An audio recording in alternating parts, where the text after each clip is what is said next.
Okay, we got 3 questions already to start the show off that we're bringing from TikTok. Welcome to Car Shopping Q&A. My name is Deshone the Auto Advisor. If this is your first time on a live with me, I want you to type the number 1. Welcome to all the first-time people. We do these lives all the time. I see we got Tyler Mom. I see we got Juan Bustos. We got Equus. We're going to get to your question first. We got Lulu just checked in. Shout out to the people checking in on TikTok. And I want you to come in and just focus for a couple minutes. Welcome to the first-time people. Thor Dad, Dorothy, welcome. Everybody who's typing the 1, welcome to the show.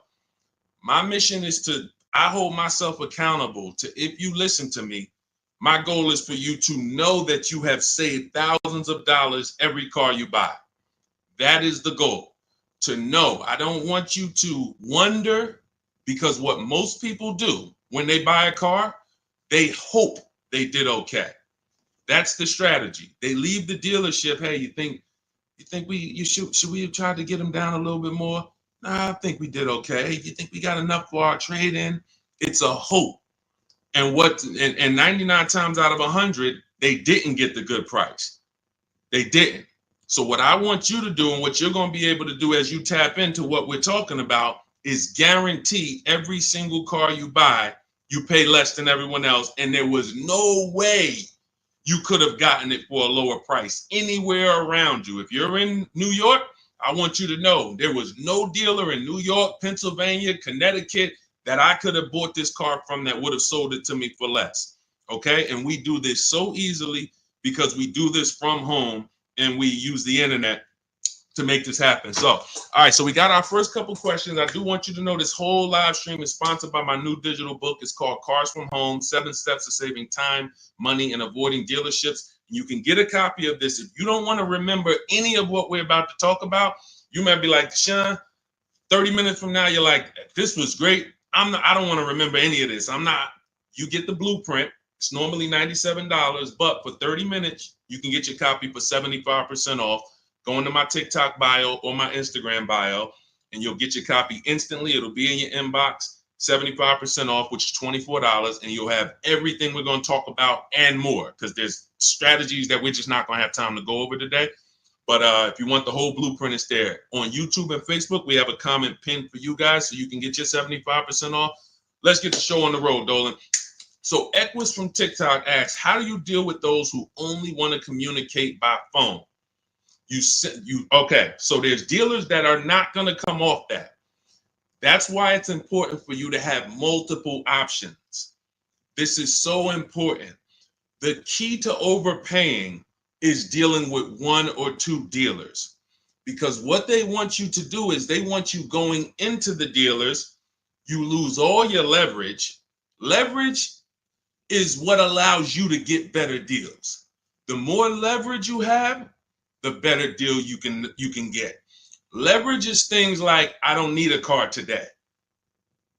I can buy a car today, but I could also wait until the end of next month. That's leverage. You're not desperate. When you give off desperate vibes, you're losing your leverage. Oh, I need a car today. Oh man, you're one of the only dealers that have this car. I've been looking around for it.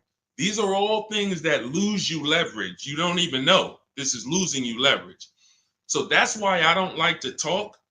But in the event we are talking when we're at the dealership for a test drive only, or if we're at home and we're negotiating online and people say, hey, we only deal by phone.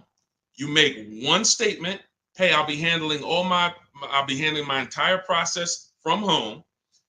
None of the other dealers that I've spoken to have said that. Are you open to dealing online, or should I remove you from my list? Let me say that again. None of the other dealers I'm speaking to have said that. Are you open to working with me online, or should I remove you from my list? See how powerful that is? That's one of the scripts in my book. Everything we do is scripts, email scripts. But it's important that everything you do when you're dealing with a dealer end with a question. And I'm going to tell you why. We have something we call the 25 to 5. What's up, Jason? Good to see you. Jeffrey, good to see a lot of people checking in on TikTok. Good to see y'all. Everything you do must portray to the dealers, I'm not one of these other people that you've convinced you're the only game in town. Once they can convince you they're the only one with the car, they're the only one that has the sale, they're the only one that they got you. So everything we do is to show them, we know that no matter how much I like that blue Genesis GB70, there's probably 100 Genesis dealers in the United States, and there's probably 25 within 200 miles of me. And I'm talking to them too. They're in my inbox too. So don't worry if you're like, yo, how do we call? Yo, no, you don't do all of this by talking. You don't want to be doing all of this by talking. You want to be doing this by email. We go direct to the dealer site. Now, let's preface, let me make this clear. This is for new car buyers, anyone who's buying a new car. I want you to type me, or leasing. This is what you use. This is what you use. It's a different strategy when we're shopping for pre-owned cars, because we're going on marketplaces. I'm about to shop for a pre-owned car for my dad, and I'm going to show you how easy it is. Document the whole process, how easy it is to get a below market deal on what he wants based on shopping on marketplaces. But when we are dealing with dealers and we're leasing or we're getting a new car, we are reaching out to 25 dealers online. We go right on their website, send them what we want. This is what I'm looking for. This is what I'm looking for. This is what I'm looking for. Copy and paste. Now we have 25 dealers that are, start the competition, y'all. Start the competition. This is how you win, because now who's ever been at a dealer and they're like, well, hey, I'm sorry, I don't have the black one that you want. Good to see you, Kim Burnett, checking in. Jamie, good to see you. Who's been at a dealership and you're like, hey, do y'all have a black one that has the big seats inside? That's what I want. Like, you tell them what you want and they're like, we don't have that. We might be able to get it. Who's heard that before? Who's heard that? Type me if you've heard that. Yeah, and then right, Dorothy, she's like, then they have you sitting for hours. Right, they're trying to find this other replacement vehicle. Wait, do you like this one? What about this one? No, I really wanted the black, and my second choice was the gray. You don't have that either. When you're at home and you're communicating by email with 25 dealers, you give yourself the best shot to have your car. Because now you're not shopping out of 2 dealers' inventory, 1 dealer's inventory. You're shopping out of that 25. So the reason why my strategy in my book is called the 25 to 5, because when we connect with 25 dealers online, we know we're going to get 5 to 7 quotes. And that's the goal. I'm going to cast this wide net. I'm going to get 25 quotes. Now I realize, like Equa said, you're going to get the normal things that you should be using to eliminate dealers. Hey, we only deal by phone. Hey, when can you come in? Hey, we don't provide quotes online. Perfect. None of your competition, none of the other dealers I'm speaking with have said this. Should I remove? Are you open to dealing online, or should I remove you from my list? No one wants to be removed from a list. And here's why every script we have that we use, and I probably in my book, I probably have 20 different scripts based on what they're going to say. And the reason why everyone ends with a question is this. These dealerships have managers that every time they come in to look at what we're a lead, put it like this, anyone in sales knows what that term is, lead, we become a lead. Leads cost money. So when that manager comes to the salesperson and says, hey, why haven't you contacted Marco Sanchez? He said he was looking online. He gave you everything you needed. What's going on? Why haven't you contacted this woman, Shanice Johnson? What's happening? I see she asked you if you were willing to deal online. You just stopped communicating. Now they're the blame. That's the whole thing. So once you know how to, in each script with a question, throw it back to them. First thing we're doing when we're talking to all of these dealers online by email is, do you even have a vehicle I want? See, a lot of times you guys go wrong. You're reaching out to the dealership. Hey, can I get a quote on this vehicle? You're going wrong there. And I'm going to tell you why. As someone who I've floored hundreds and hundreds of leads, being in Mercedes, being in General Motors, I was the one looking at that. You're not giving them what they need. So what we need to do right from the start is, before I even ask you for a quote, before I even tell you anything, do you have a car that matches my interests? That's step one. So once we find out, okay, they have a car. See, because what you're going to find when we connect with 25 online, maybe 10 of them don't even have a car. That's great. 15 do. Out of 15, now let's go to the next step. Request my quote. And the next issue, I see, shout out to the sharers. Everyone who's hitting the share button, we appreciate you. Everyone who, I always want to shout out the sharers. People who send this video to people, hey, yo, you got to watch this. This is because we don't play games over here. So shout out to the sharers. We can't do this without you. Hit the arrow, hit the paper plane. It matters. We appreciate you. So what we're not doing now that we need to is give the dealer what they need to give us a quote. That's partially the problem. We don't realize, again, this is not for used cars. This is strictly my new car buying strategy. This is the same strategy that all of these people I show you in the broadcast have used to get these below market prices. When y'all hear these prices and y'all be like, oh, this is not what I'm paying. I got that same car. I didn't get $15,000 off, $8,000 off, $20,000 off. These are the same tactics that they use. It's a competition. You have to give dealers certain things or they can't give you a quote. You got to give them your zip code. They got to factor in the tax. We need to know what kind of vehicles do you have in the household. That's conquest rebates, loyalty rebates. We need to know what you do for a living. See if you qualify for any incentives there. There's certain things, what credit tier should we assume? So when we say, the reason why I created these templates that you'll have, literally, you get your copy of Cars from Home, it's 5-star rated. You'll have all the templates. But like I said, if you're like, Deshone, I'm writing down everything. I'm going to remember all of this. God bless you. God bless you. I'm going to give you the game. For those of you who don't want to remember it, get your copy of Cars from Home in my TikTok bio, my Instagram bio, the YouTube comment, or the Facebook floating link there. And you get it for 75% off for 30 minutes. You won't pay the $97 price, as long as you get there before 30 minutes. So the reason we have these templates set up is because I need you to be able to simply copy and paste and send them out to multiple dealers.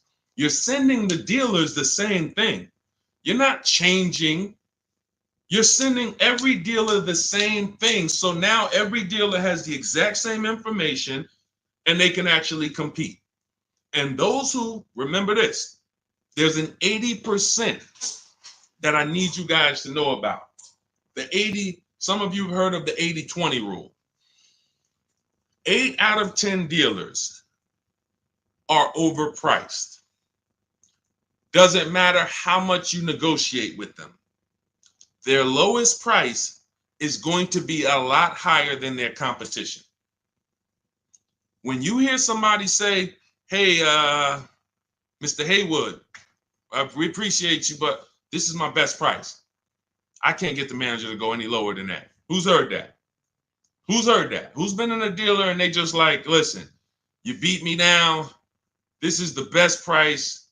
I can't get any. You basically still in the car, right? God's anointed. When you heard that, Cheryl, you heard it. Okay, so now, definitely heard that before, right? They're not necessarily lying. What you have to know from this particular point on in your life is that is only your best price. That's not Nissan's best price. People will say, hey, I went to Nissan, man, those cars are high. No, I went to Nissan of Bay Ridge, got a price from them. It was high. One Nissan dealer, these are all independently owned franchises competing. They report at the end of the month who sold the most cars. They get awards for that. Best in class, best in the region. They're competitors. This is the secret to you saving more money than you've ever saved without even trying. Putting the competitors against each other is how you save the money. And once they have somebody who they know is making them compete against their competitors, you're going to pay less than everyone else. It's not even a game. The person in that dealer, if they're at a dealership and they're what we call, I want y'all to remember this, type it if you know, the 80%. Everybody who's getting this point, I want you to type 80% into the chat. That means you're getting it. 80% of dealers, no matter how good of a negotiator you are, they're never going to give you the price that their competition could give you. They're never going to do it. Look, Kimberly got a Maserati not too long ago. It was a $91,000 car. They took off $20,000. The dealer that won her bid was a 20% dealer. See, we got the 80% dealers that don't want to compete. They're going to make sure, yeah, I'll take off $4,000, but I'll leave myself another $3,000. I'll take off $6,000, but I'm not going to give you the $2,000 rebate that you don't know about. Yeah, I'll take off $2,000, but you're not going to know that I'm sitting on another $5,000. I'm not giving that up. That's the 80%. They're not going to give it up. But when you sit at home, you do look like Kimberly did, save 20 grand, like Sean did, got 20 grand off his F-150. Like we just had, my God, the biggest discount any of my people who follow me ever got that was reported to me was this one. Oh my goodness, she saved almost $30,000. I said, you definitely got the record. Now again, it's different for every car. We never know where the bottom is. This is Milligan. She got it. It was a $79,000 vehicle. She got it for $51,000. Now, in that was $20,000. It was a $20,000 plus discount, a $7,500 rebate. She found a dealer. That's the 20%. That's why we cannot go and look for the 20%. We can't walk in and hope, I wonder if I'm in a 20% dealer. You don't know. The only way you know is you sit at home, you make these dealers compete against each other, and then you see the best ones. Wow, you're a whole lot less. You're the 20%. All of them was trying to overcharge me. That's the key. That is the key. All right. Great question, Equus. All right, let's pull up the next one. I know we got a lot more. I just wanted to go deep on that. Feel sorry for you for buying that Maserati. She leased it, so she's enjoying it. You know, you can say whatever you want to say, but you know, people enjoy it. And what we do, quite honestly, is we take the steps to make sure that the vehicles we are looking at have great public data. That's one of the steps. And step 4 of my book is called Shopping, Not Buying. We actually take these steps to check these vehicles and check the data, check the initial quality, check the reliability. So, you know, she's enjoying her Maserati. Trust me, every day she's enjoying it. All right, go ahead, Dolan. Okay, KLK, good to see you. 2023 Camry XSE under 30,000 miles. What's a good price? We only know by competing. Now let's talk used, because this is a used question. Now let me tell you this. This is very important about recent year used car shopping. This is very, very important. Those of you who you're like, Deshaun, I want a used car, but I only want one that's like 1 year old, maybe 2. 2 problems that you need to think of that we need to take seriously. Dealers only get used cars by buying them from auction, buying them after people lease them, or buying them from their customers or who trade them. Those are the only 3 ways dealers get pre-owned cars. What do you think the odds are that they're getting a 1 year or 2 year old pre-owned car? Unless there was a 2-year lease, they're not going to see a lot of them. Unless they bought unless someone bought the car and said, all right, I don't like it, and came and traded it in 2 years, they're not going to get a lot of them. Problem with that is we don't have pricing to compare it to. See, when we're shopping for a pre-owned car, I'm about to shop for a 2021 Ford Explorer for my father. That's his first choice. I know I have hundreds of vehicles to compare, assess the market, see what the low side of the market is first. When we go in these marketplaces, we need to see what the low side of the market is, where the high side is, and we're targeting the low side. But when we don't have enough vehicles to do that, this is a dangerous zone. Now, let me tell you what could happen. And then I'll tell you what you should do first to make sure you don't get jammed up like this. When you see a vehicle that is okay, let me go back to this big discount example. So you got a big discount. Milligan saves $27,000 off a new Mercedes, right?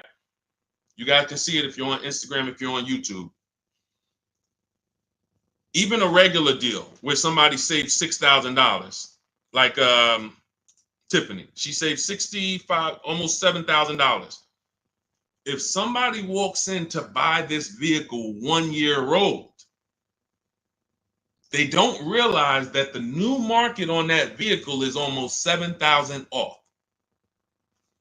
So they might look at a $44,000 vehicle that was originally $45,000, but today it's a 1 year old one. It has 8,000 miles on it. We're asking $35,000. All right, could you do 34? Because the new ones are 44. The new ones are 44. So maybe I could buy a 1 year old one for like 35. Okay, so all right, I buy it for 35. Problem is, the new market for that vehicle was 37 and change. So for $2,000 more, you could have got a brand new one. Does that make sense? Type locked in if that makes sense. I'm buying a 1 year old version of this vehicle. Sometimes people do this with 2 year old versions. They'll go in and they're like, okay, I see I'm saving $10,000 off a brand new one. I'm saving $12,000 off a brand new one. Well, so I'm gonna get this used one because it's $10,000, $12,000 less. Well, what happens if you could have saved $8,000 off the brand new one? You have to know the market for the new one when you're buying a vehicle that's that recent, that doesn't have a ton of competitors. And let's get even drastically more serious on how we could lose. Somebody like Sean, he gets the F-150. He saves $20,000. Let me pull up Sean's deal. This is and we'll get to the point of what you do to avoid this. But I need you to know how bad this is first. Sean gets a $20,000 discount off a brand new $73,000 F-150 using my shop from home strategies. Same strategies you're going to have in Cars from Home, the book. Get your copy immediately. So he gets this. What happens if somebody pulls up on a 1 year old or 2 year old F-150 Lightning that was originally 73? Now they see a dealer is listing it for 50. That sounds good, right? 2 year old F-150, 50,000. All right, that's got to be a good price. Now they buy a 2 year old one for 50. They think they won. They're driving around. Man, this truck was 73,000 new. I got mine for 50. Didn't realize that the brand new market on a brand new one with the rebates and the biggest discount you can get was 20,000 off. So for 7,000 more, you could have got a brand new one. Never titled, no owner. You're the first owner. But you bought a 2 year old one, you saved $7,000. No, you didn't. You overpaid because when you go to resell that vehicle one day, or when you go to assess it and see what it really worth, you overpaid for it. That's the dangerous part with recent year cars. So the first thing I would tell you to do, KLK, is anyone who's shopping for a 1 or 2 year old pre-owned vehicle, shop the new market first. That's going to tell you if there's any incentives, rebates, anything that will affect the pre-owned market.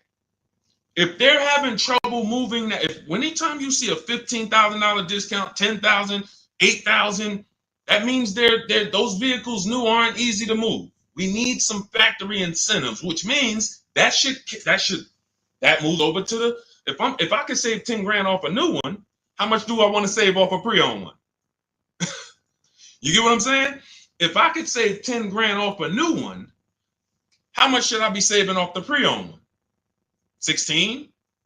How much should I be saving? So this is only for you guys who are shopping recent. If you're going 3 years and 4 years back, you don't have to worry about this because you'll have enough vehicles, enough choices to comparatively shop.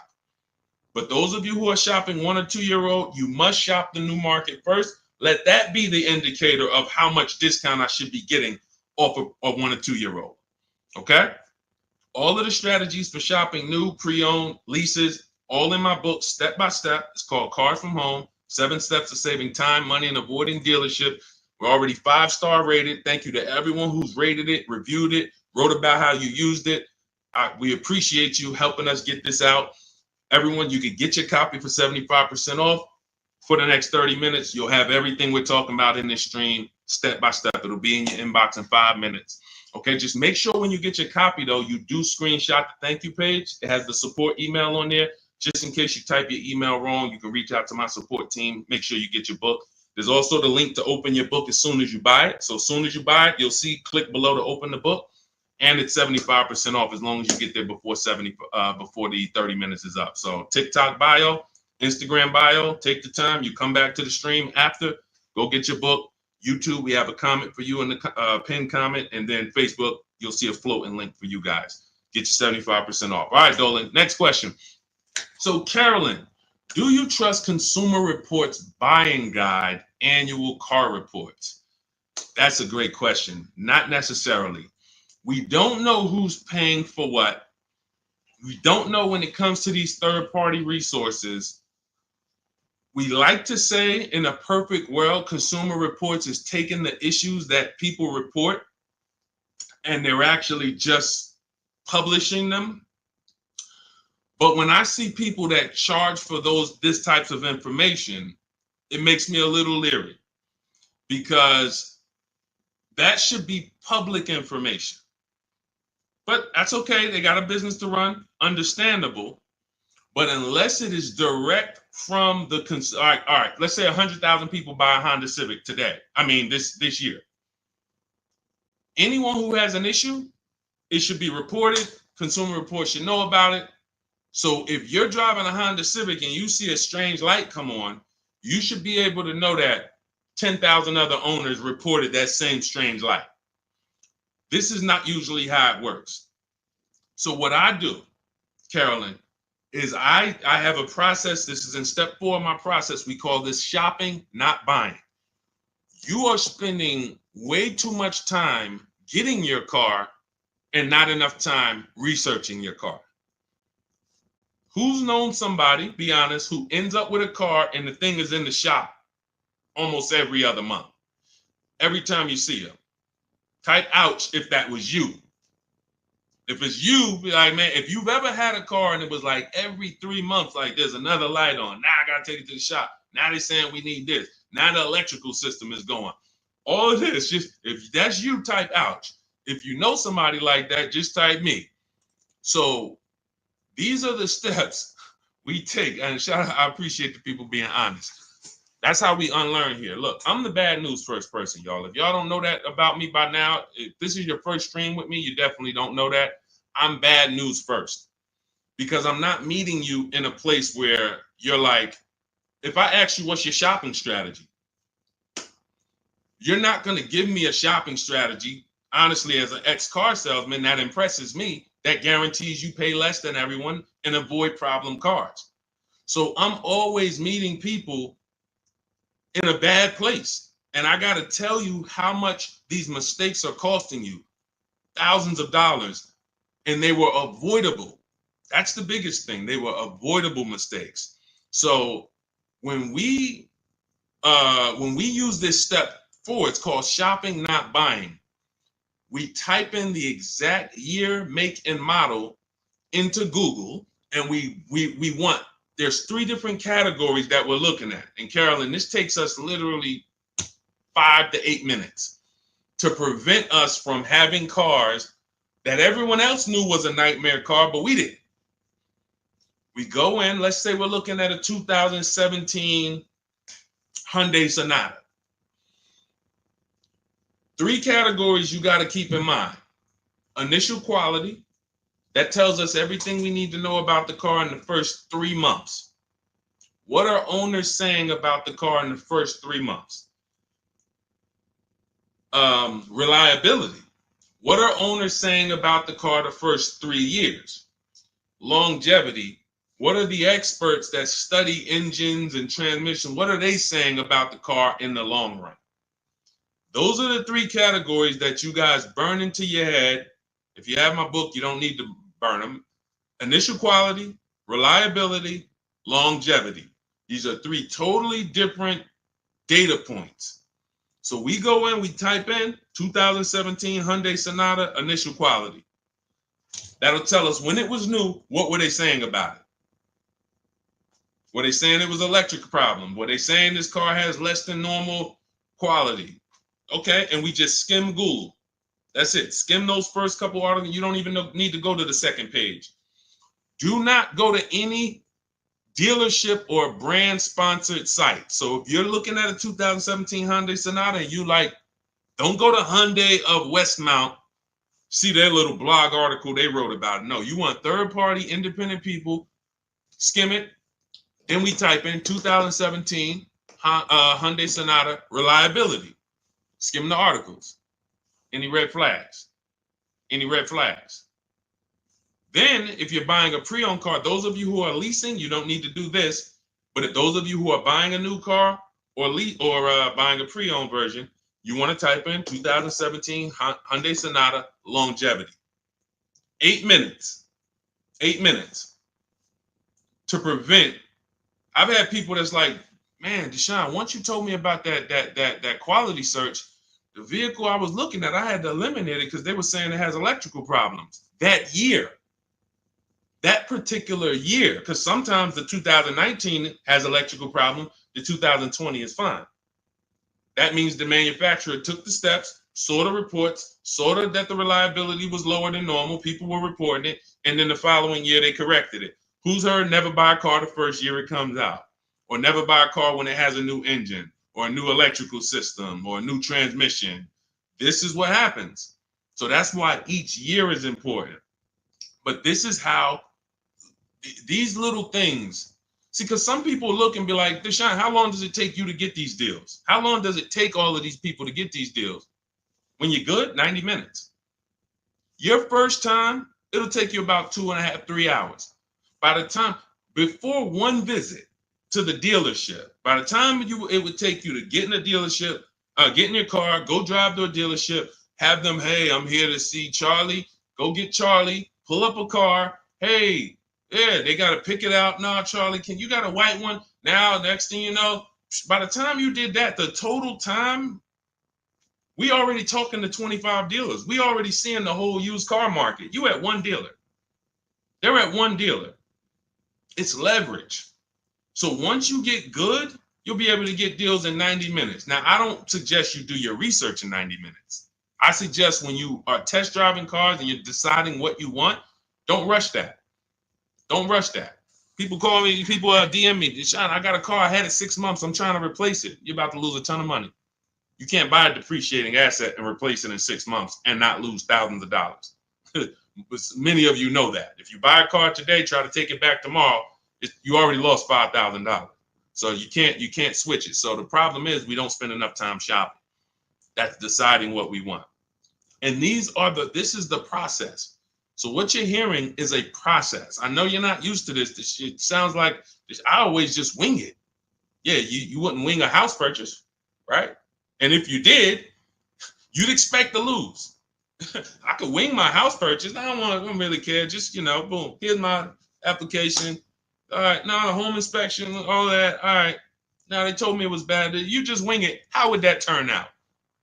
But the second most expensive purchase of our lives, most people out there winging it. So when you come over to this world, you no longer are winging it. You're following a predictable process of making sure I'm paying less than everyone and making sure I get quality vehicles. Okay, so no, Carolyn, I'm not going to say I don't trust Consumer Report, but I would certainly add to my research and do those three searches that I just talked about: initial quality, reliability, longevity. Any car we buy, we're going to do that to make sure that we're not getting a bad car. There's no guarantees, but it definitely is us taking the steps to see where the data is to try to protect ourselves from a bad decision. Go ahead, Dolan. Next question. Tons of people you get a good price. I teach you to get a good price. You get a bad car. You lost. You know what I'm saying? Sharon, good to see you. My son has a 2002 Chevy Blazer. We're trying to purchase a used SUV as possible without making payments, maybe 10,000 or less, or maybe more. Any thoughts? So that's a Facebook Marketplace play. What we do when it comes to Facebook Marketplace, here's what you have to understand. You're looking for an owner. Anything under 10 grand, this is where the gems are, Facebook Marketplace. Because here's the thing. You're either going to buy private party or you're going to buy retail. The thing about retail is at a dealership. Retail in that price point, you're seeing a lot of crap. Not only are you seeing a lot of crap, you're seeing vehicles that were bought by dealers for $2,000, $5,000. Dealer puts $1,500 into them or whatever they put into them, turns around and sells the vehicle. Very, very light history on those vehicles. Don't really know what happened with them, who had them. Yeah, you can get a Carfax, but sometimes it's 3 owners. It's just you're literally going through. It's a needle in a haystack. And the sorting process that we use to buy our used cars, we sort it down based on title, based on service records, based on accident records. That's how we sort it down. Then we go into pricing. But in terms of just how we sort from the hundreds and hundreds of cars we look at online to our top 5, title history, service records, accident history. Once we know where the low side of the market is.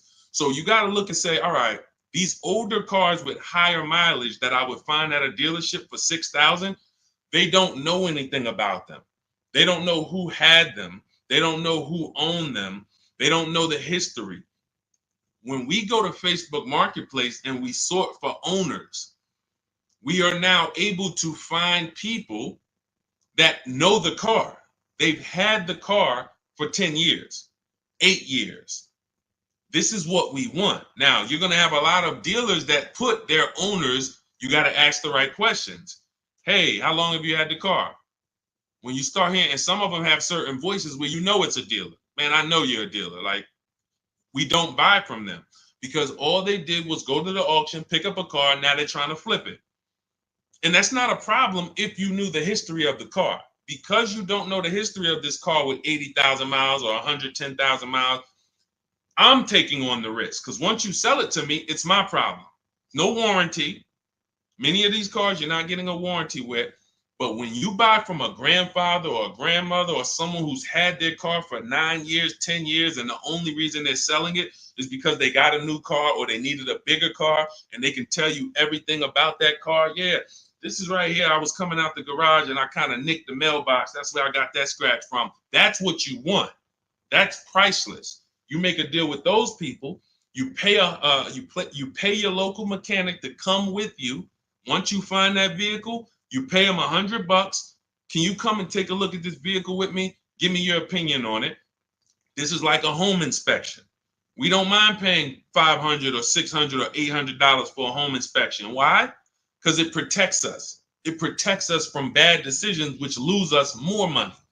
So when we pay a company like yourmechanic.com, or if we have a local mechanic, some of you know I preach, you must have a local mechanic. You actually pay them, come here, take a look. Now you got out of Dodge $5,000, $7,000.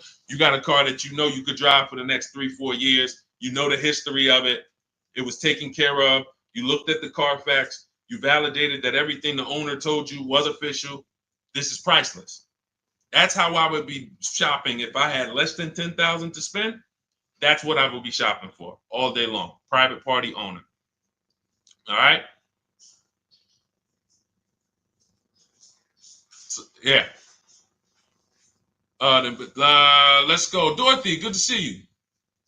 No. You're not getting anything good for under 10,000. You're not getting anything good for under 10,000.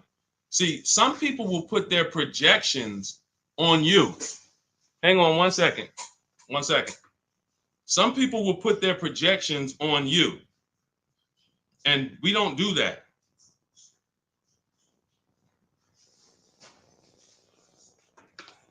Hang on 1 second, y'all.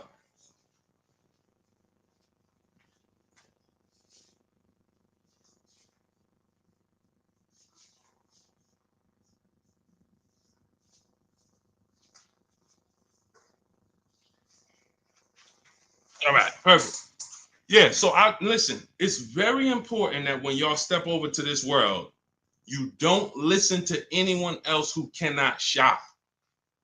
It is extremely important. We are in our own bubble over here. Those of you, look, if you're on YouTube, just the fact we can post deals. You see people posting their numbers. Everyone posts their cars. These are people in my private group. Anyone who wants to know about my private group, you could go with shopwithdeshone.com. It's in my bio. Because I teach people how to learn no matter how they want to learn. Some people want to learn directly working with me. Some people want to learn by getting the blueprint. I don't care how you get it, but get it. Here's the point. You notice everyone here that I'm showing post their deals. They post the numbers. No one that you know posts their numbers when they buy a car. All they do is post the car, because the car they like. The numbers they don't really love. They're not confident in them. So when you hear people that project their beliefs, there's no deals out here. What's going to happen is that's going to be like a bubble for you. That's going to, because there's no deals for you. You don't know how to get great lease deals. You don't know how to get deals that are, you see those commercials? The leases are so expensive. You don't know how to not pay those prices. No one that we lease, look, Ansley got a $58,000 car, $554 a month, no down payment. 99% of the people we shop with get leases, no down payment. They don't even put a down payment down. Same thing with purchases. Everything in my book is teaching you how to shop with no down payment, because that has nothing to do with the deal you get. A down payment has nothing to do with the deal you get. If you walk in right now and there's a $40,000 car and they sell it to you for $50,000, here's a $40,000 car. I'm gonna sell it to you for $50,000, but you don't have to put any money down. Is that a deal? No or no? No or no? So you have to understand that as you learn to shop, everyone around you who doesn't know how to shop, they're struggling. That's why I'm welcoming all the people that's locked in. We've gotten over 10,000 books delivered this year.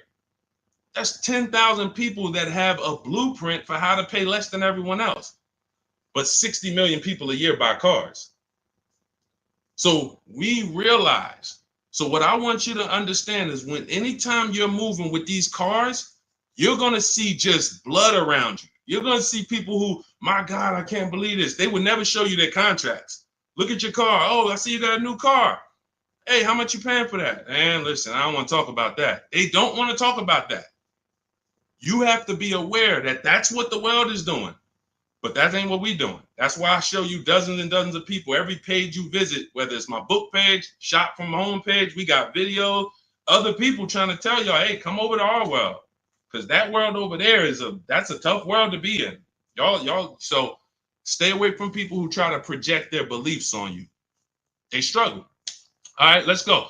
All right, go ahead. Next question, Dolan. Okay, Dorothy, why do they run your credit with all these banks? Well, first of all, you let them. So you got to understand, you're letting them. We use something called the bank bidding war. So the best thing for you to understand, Dorothy, is what the banks allow and how they allow you to shop rates. All right, when someone is trying to shop rates for you and they work for the dealership, here's what they're trying to do. What's the highest rate this person can pay? And we still make a deal. That is how a finance manager shops you to banks. So if a bank is looking, that's why you notice, who notices this? If you ever are talking to a car dealership and they give you a quote, which is why we never get quotes in dealerships ever under any circumstances, when they give you a quote, when you ask them, well, what's the rate you're using for that? What do they say? They start backpedaling. Oh, well, we don't really know, we're assuming like, maybe 6.9, you know what I'm saying? It's not like, okay, no, we're using 7.9 for the quote. Why are they doing that? It's something called padding the deal. All right, we're about to do some more unlearning. All right. If you're unlearning, type UR. The letter U, letter R for unlearn, relearn. See, we gotta dump what we've learned about car shopping in order to receive this. Okay? All right, I see you. So now, the biggest thing, one of the biggest things, they're all big, but you have to learn is there's 3 different parts of the car buying transaction. Who you buy your car from, who you get your loan from, who you sell your old car to. Now, be honest, if you've ever, and could everybody hit the share button? I know everybody's not going to hit the share button, but could the sharers hit the share button? Because there's certain people that come in and they like all the good information, they always share. I need y'all. I'm talking to you. Can you find the share button on any platform you're at and share this? Shout out to the sharers. Always appreciate you. So there's 3 transactions. If you've ever given a dealer a sale, bought a car from them, and you gave them your loan, and you traded in your car to them, say, type me if you've done that. You bought a car from a dealer, gotten the loan from the dealer, traded your vehicle into the dealer. Who's done that? Type me. All right, Boz. Thank you. Thank you, Boz, for being honest. All right. Thank you, Craig. Thank you for being honest. You gave them 3 transactions. So how do I know we gave them 3 transactions? How are you going to know? Because there's companies that want to compete for your loan. They don't sell cars. We didn't give them a chance. There's banks and credit unions that want to compete with the same, with different banks. The dealerships might have 10 banks, 12 banks, 8 banks, depending on the size. But there's banks and credit unions outside of there that's like, hey, we love to get a shot. You're buying a car. Hey, can we be in the runnings for your loan? We don't sell cars. We sell money because there's big money in the money business. So now we didn't give them a chance. So that means the person who was trying to sell me the loan, we let them make the decision for us. We didn't shop on the open market. Now, second transaction, there's people that want to buy your cars.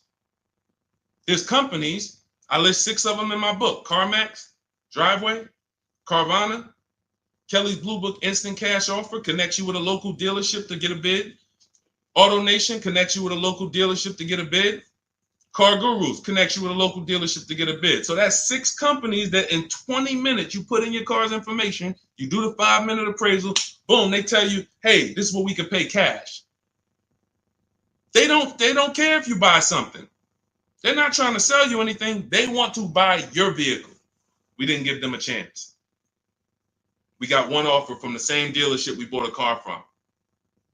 3 transactions.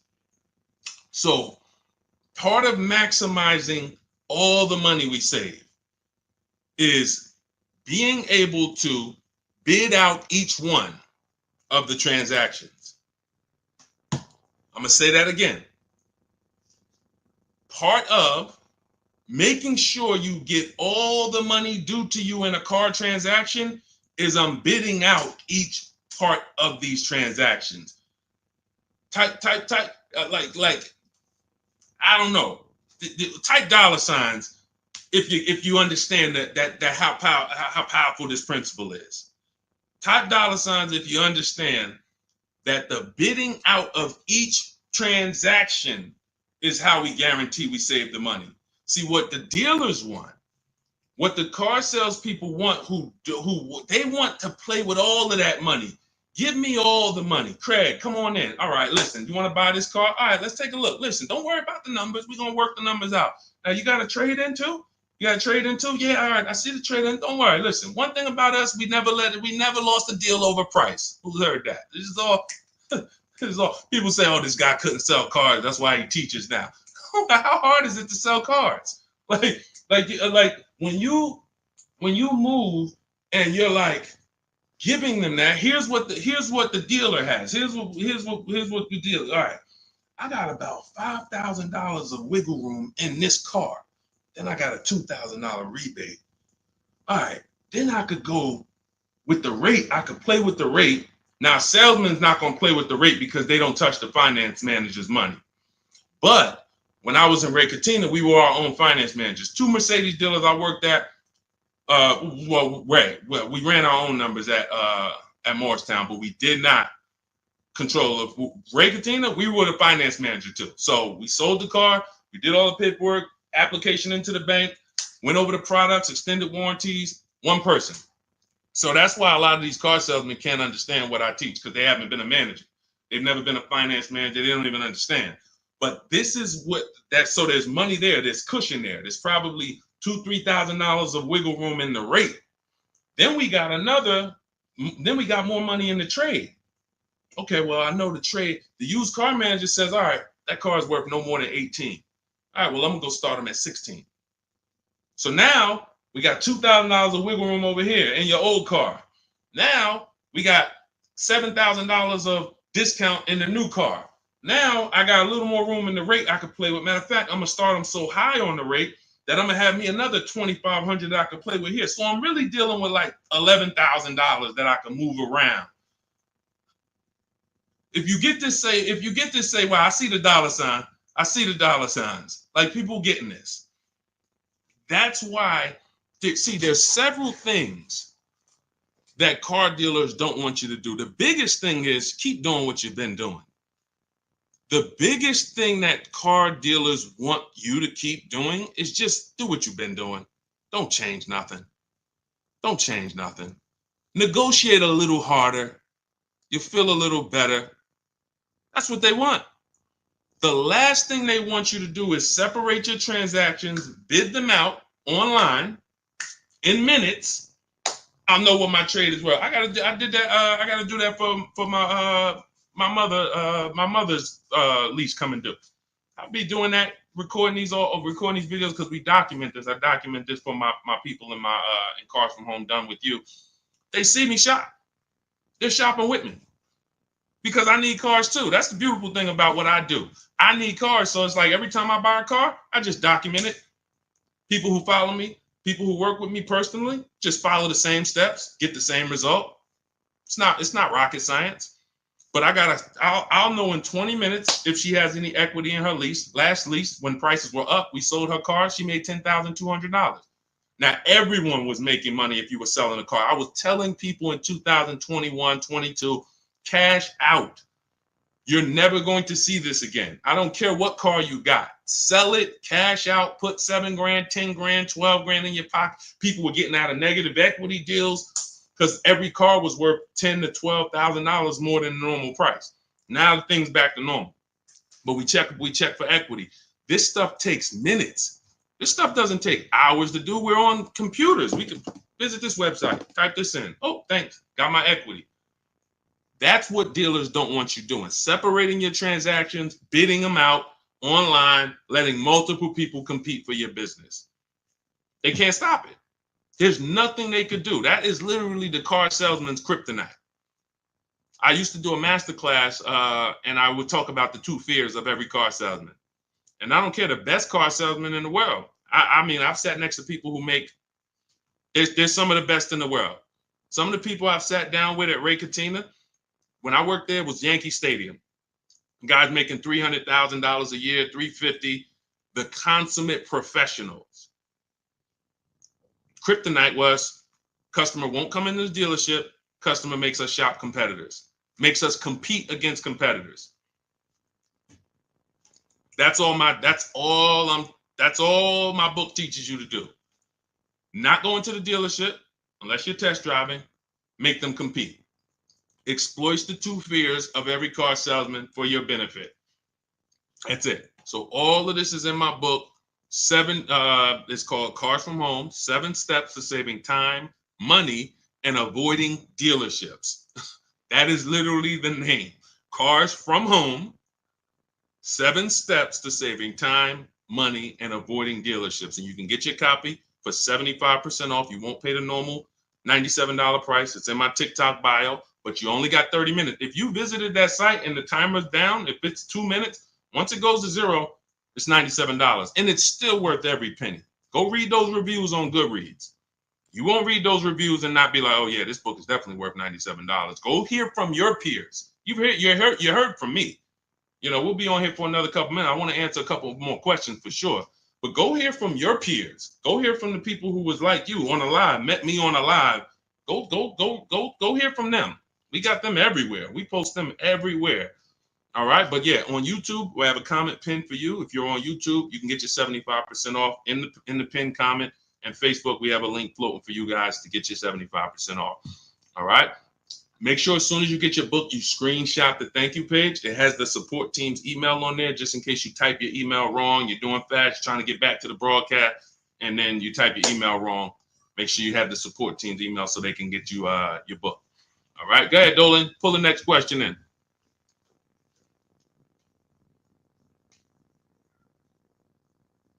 Hang on 1 second.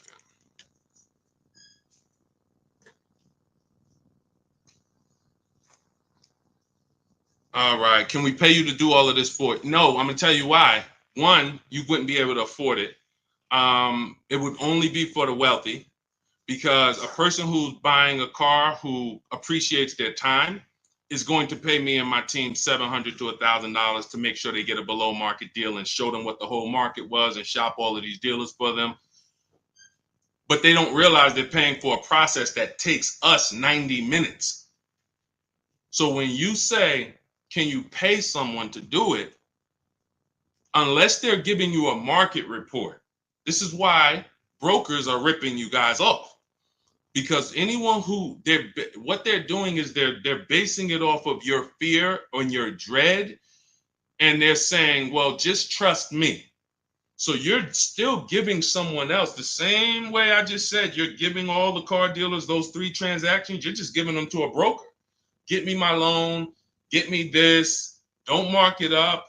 No, unless they're bringing you a market report saying, hey, yeah, we shopped 25 dealers for you. Here was their offers. These dealers didn't have a car. Hey, we shopped the entire used car market for you. Here's the low side of the market. Here's the high. Here's the top 5 that we narrowed it down to. They're doing you a disservice. Here's the offers we got for your old car directly from the people who are going to buy it. All right, pay me my money, and then here, go pick up your car, go sell your car here. What we do takes 90 minutes. Now, I could do it in 90 minutes. As I said in the beginning, you going through the book, it's going to take you 2.5 hours, 3 hours.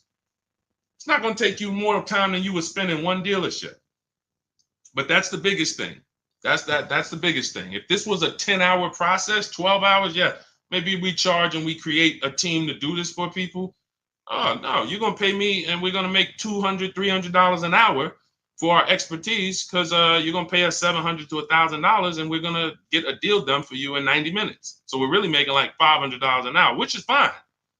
But I'd rather teach people to fish than fish for them. Like, we're not building rocket ships here. We're going on websites and we're copying and pasting. Believe in yourself. Go ahead, Dolan. Let me make sure I get this. Okay, Cheryl, do you get the upgraded version in the same link that you bought the book before? No, you get the okay, so if you bought Cars from Home, anytime I update the book, I update the master file.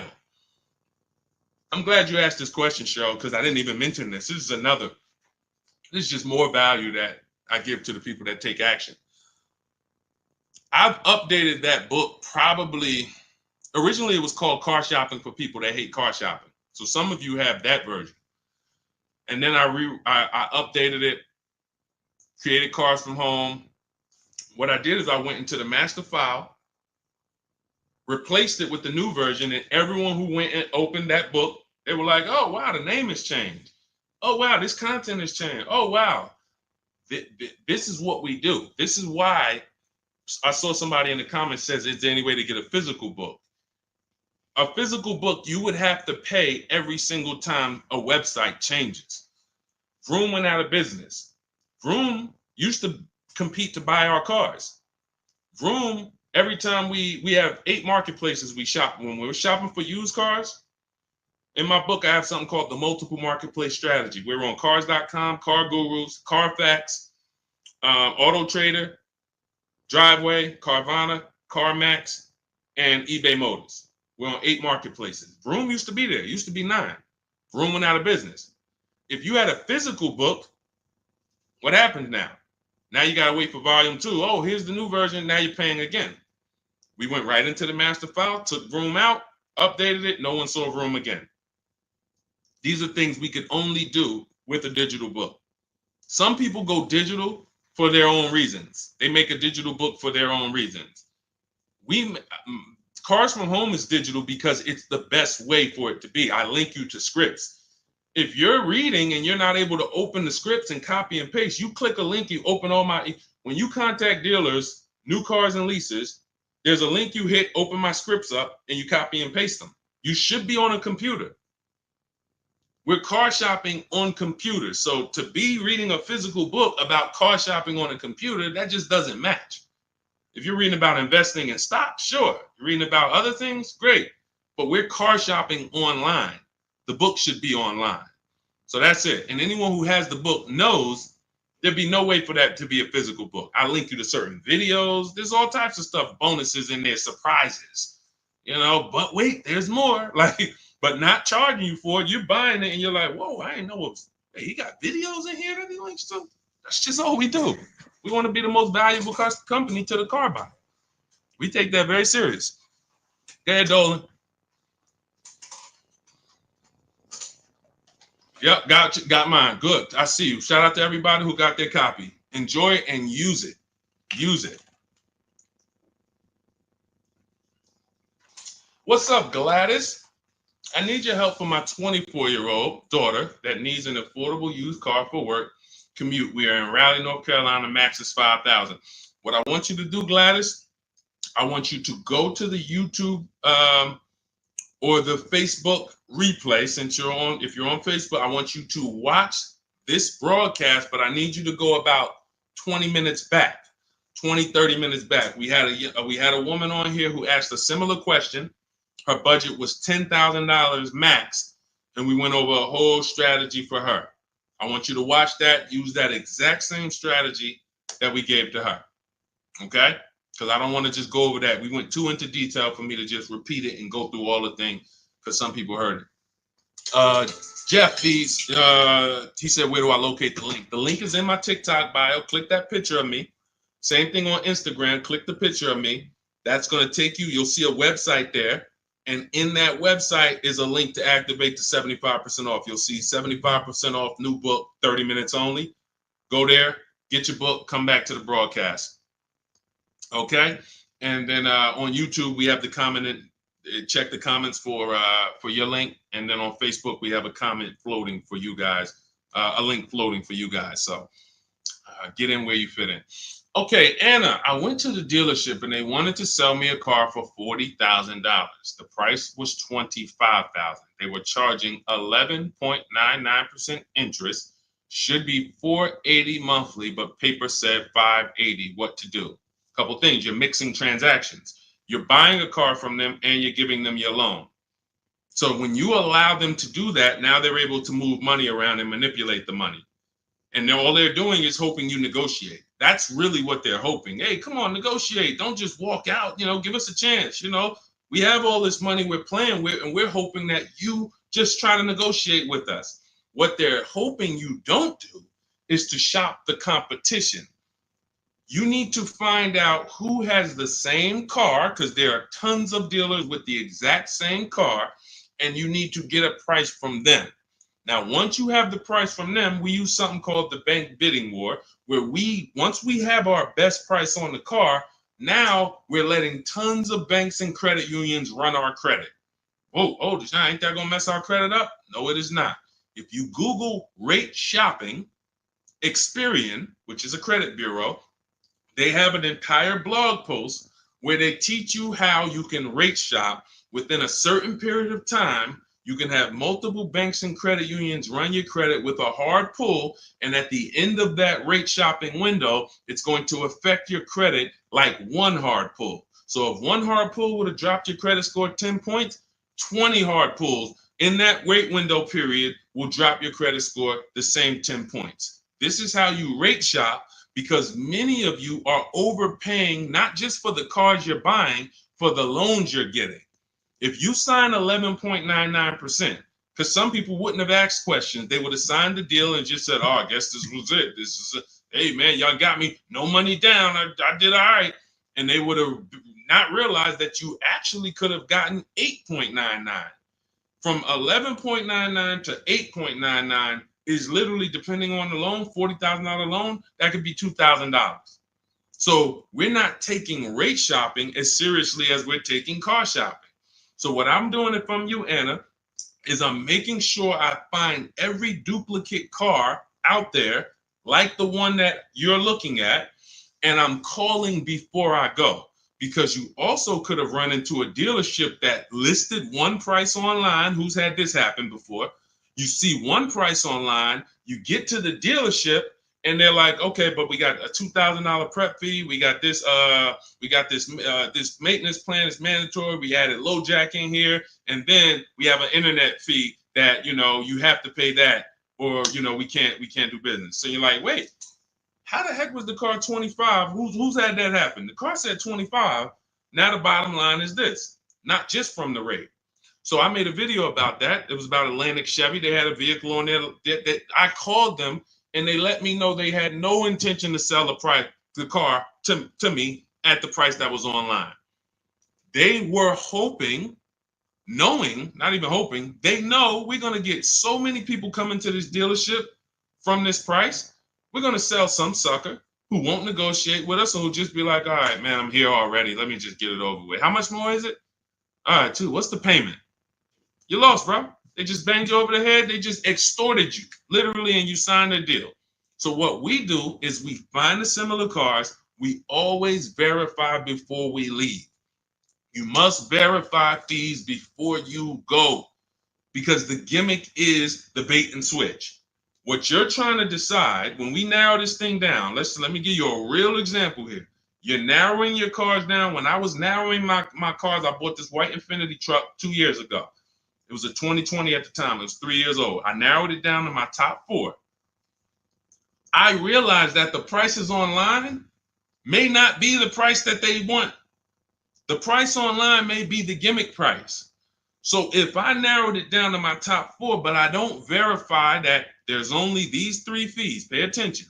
For those of you who have my book, who just got your book, you won't even have to worry about this. The price online should only come with 3 fees: tax, documentation fee, motor vehicles. That is it. Tax, motor vehicle, documentation fee. How do I know every single other fee is a scam? Because I've worked at several dealerships in 14 years, and not one of them had any fees other than those 3. So when we hear prep fee, internet fee, marketing fee, dealer this fee, motor vehicle fee is your license plate, your title, and your registration. Somebody said, what's motor vehicle fee? DMV fee. Yep, DMV, exactly. That's it. So anyone who's an honest dealer, when you call them and say, hey, I see the price online here, I just want to verify, what fees do you charge other than what I'm seeing here? Hey, tax, title, and documentation. Perfect. You're still in the running. Once they tell you, oh, well, we got to, if you read the fine print, you see we charge everyone $1,800, but what we do is we add a warranty in-house. Okay, no problem. That's okay. Let me make a note of that, because that doesn't eliminate them. I'm going to tell you why that doesn't eliminate them. You might be the lowest price and you have a $1,000 bogus fee. It's bogus. But we do something that no one else does. All the things we're talking about, no one else does. Some of you like, Deshone, what are you talking about? No one's doing this, what we even talking. But when I started looking at how people buy used cars, I said there's one important thing that no one is doing. Type a letter U if you've bought a used car in the past. I'm going to tell you guys we're getting ready to drop a bombshell, right? And some of you who have the book, you already know this. We're going to drop something real big on this. See, if you've ever bought a used car, okay, I see you, Boz. I see you, Ian. Anyone who's ever bought a used car, see, the reason why I have to have you volunteer your information, because you're the one who's like, Deshone, I know you're about to tell me that I lost some money, and I'm willing to take it because we ain't going to do it no more. So I appreciate you. You guys are the action takers. Not that everyone who doesn't comment is an action taker, but we got a good amount of people who just, you're the action takers. So like, you're the ones who like, I'm willing to hear the bad news because I need to get better. So I said, okay, how do we guarantee we're getting a good price on a used car if we don't know what it was when it was brand new? Let me give you a real example of this. We're going back to our scenario. We narrowed this down. I narrowed my Infinity trucks down to my top 4 choices. All of them were in a similar price range. I said, okay, we narrowed it down. We talked about that earlier. We narrowed it down based on title history, service records, accident records, and then we're shopping on the low side of the market. So now I'm looking at the low side. All of these vehicles are around between 30 and 32,000. Like, okay. I found out how to get the MSRP of the vehicle, which is the brand new price. The brand new MSRP is that sticker that comes from the day it's built. Why is that sticker so important? 2 big reasons. One, it's going to tell us what's in the vehicle. It'd be nice to know this vehicle has the cold weather package, right? Wouldn't it be nice to know this vehicle has a panoramic sunroof? Wouldn't it be nice to know this vehicle has, lane keeping assist and, cross rear traffic alerts? Can't see those things always, right? So it's nice to know, okay, wow, that vehicle has some features I didn't even see. Cool. Oh, it has a 19-inch rim. Doesn't have the 18-inch standard rim. Wow, couldn't really see that from the pictures. Second big reason we need to know this is because I need to know how much discount you're giving me from the new price. This is so big. When you're shopping online on these marketplaces, they're using an algorithm to tell you if it's a good deal or not. They're taking all the prices listed and they're saying, okay, this is good deal, this is fair deal, this is great deal. They're not basing it off of what we call, in my book, you'll see this, the true value discount. So when I pulled the new prices of these vehicles, those Infinity trucks, I saw one of them was $46,000 brand new. One of them was $48,000 brand new. One of them was $52,000 brand new. And the one that I ended up getting was $54,000 brand new. Had all these features, special edition, everything. Couldn't see it from the pictures. Had tons of equipment. Now, notice how that changes everything. I'm looking at a car that's 30,000, 30,005, 31,000, 31,008. They all look like close. You see how we just separated them real quick? Like all of this. And see, what happens is when you're not getting the true value discount, which is based on the new price, how much discount? You're picking the wrong vehicles. You're picking a vehicle, oh, well, he's 1,000 less, so let's go with him. But what if his vehicle is 6,000 less equipment? Type $signs if you got that. There's nothing more. 2 big things when we're buying used cars. Quality vehicle. We went over that in the stream. Reliability check, initial quality check, longevity check. Service record, narrow it down. Title history, service records, accident history. Okay, that's quality. That's how we make sure we don't get a good car at a good price, but a bad car. So quality checks, we must do those. They take minutes. It's easy to do, 8-9 minutes. Boom, all right, my quality checks are done.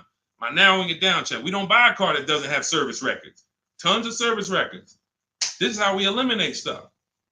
How do we eliminate? How do we start with 80 cars on the marketplace and narrow it down to a top 5? Easy, because we're looking. Okay, can't get a Carfax here. Okay, boom. Oh, no service records here. Oh, there's a big gap. No oil changes for 30,000 miles. All right, they're out of it. Then we're narrowing it down, but that's quality.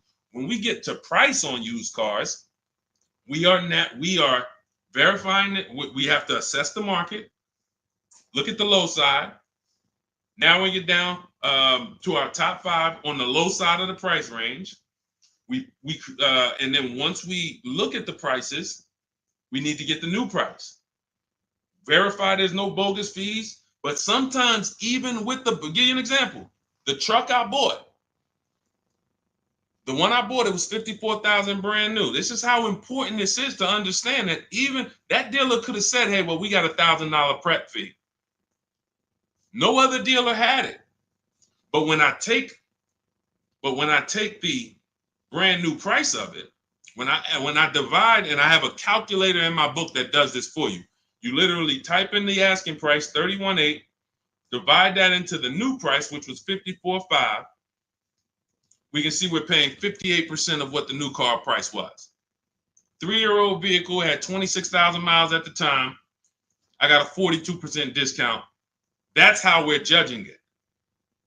That's how we're judging it. See, because all the other Infiniti trucks, if I'd have took the one that was 30, let's say I took the one that was 46,000 brand new, divided that into 50, into their asking price, let's say it was 30. Okay, wait, hold on. 52,000, no, asking price divided into MSRP, which is 46, 65. That's only a 35% discount. That's only a 35% discount. See, this is the true value discount. This is something that's proprietary to Car From Home. We created this stuff. We didn't go and learn this. I didn't learn this from people. We brought this to the market. No one does these things.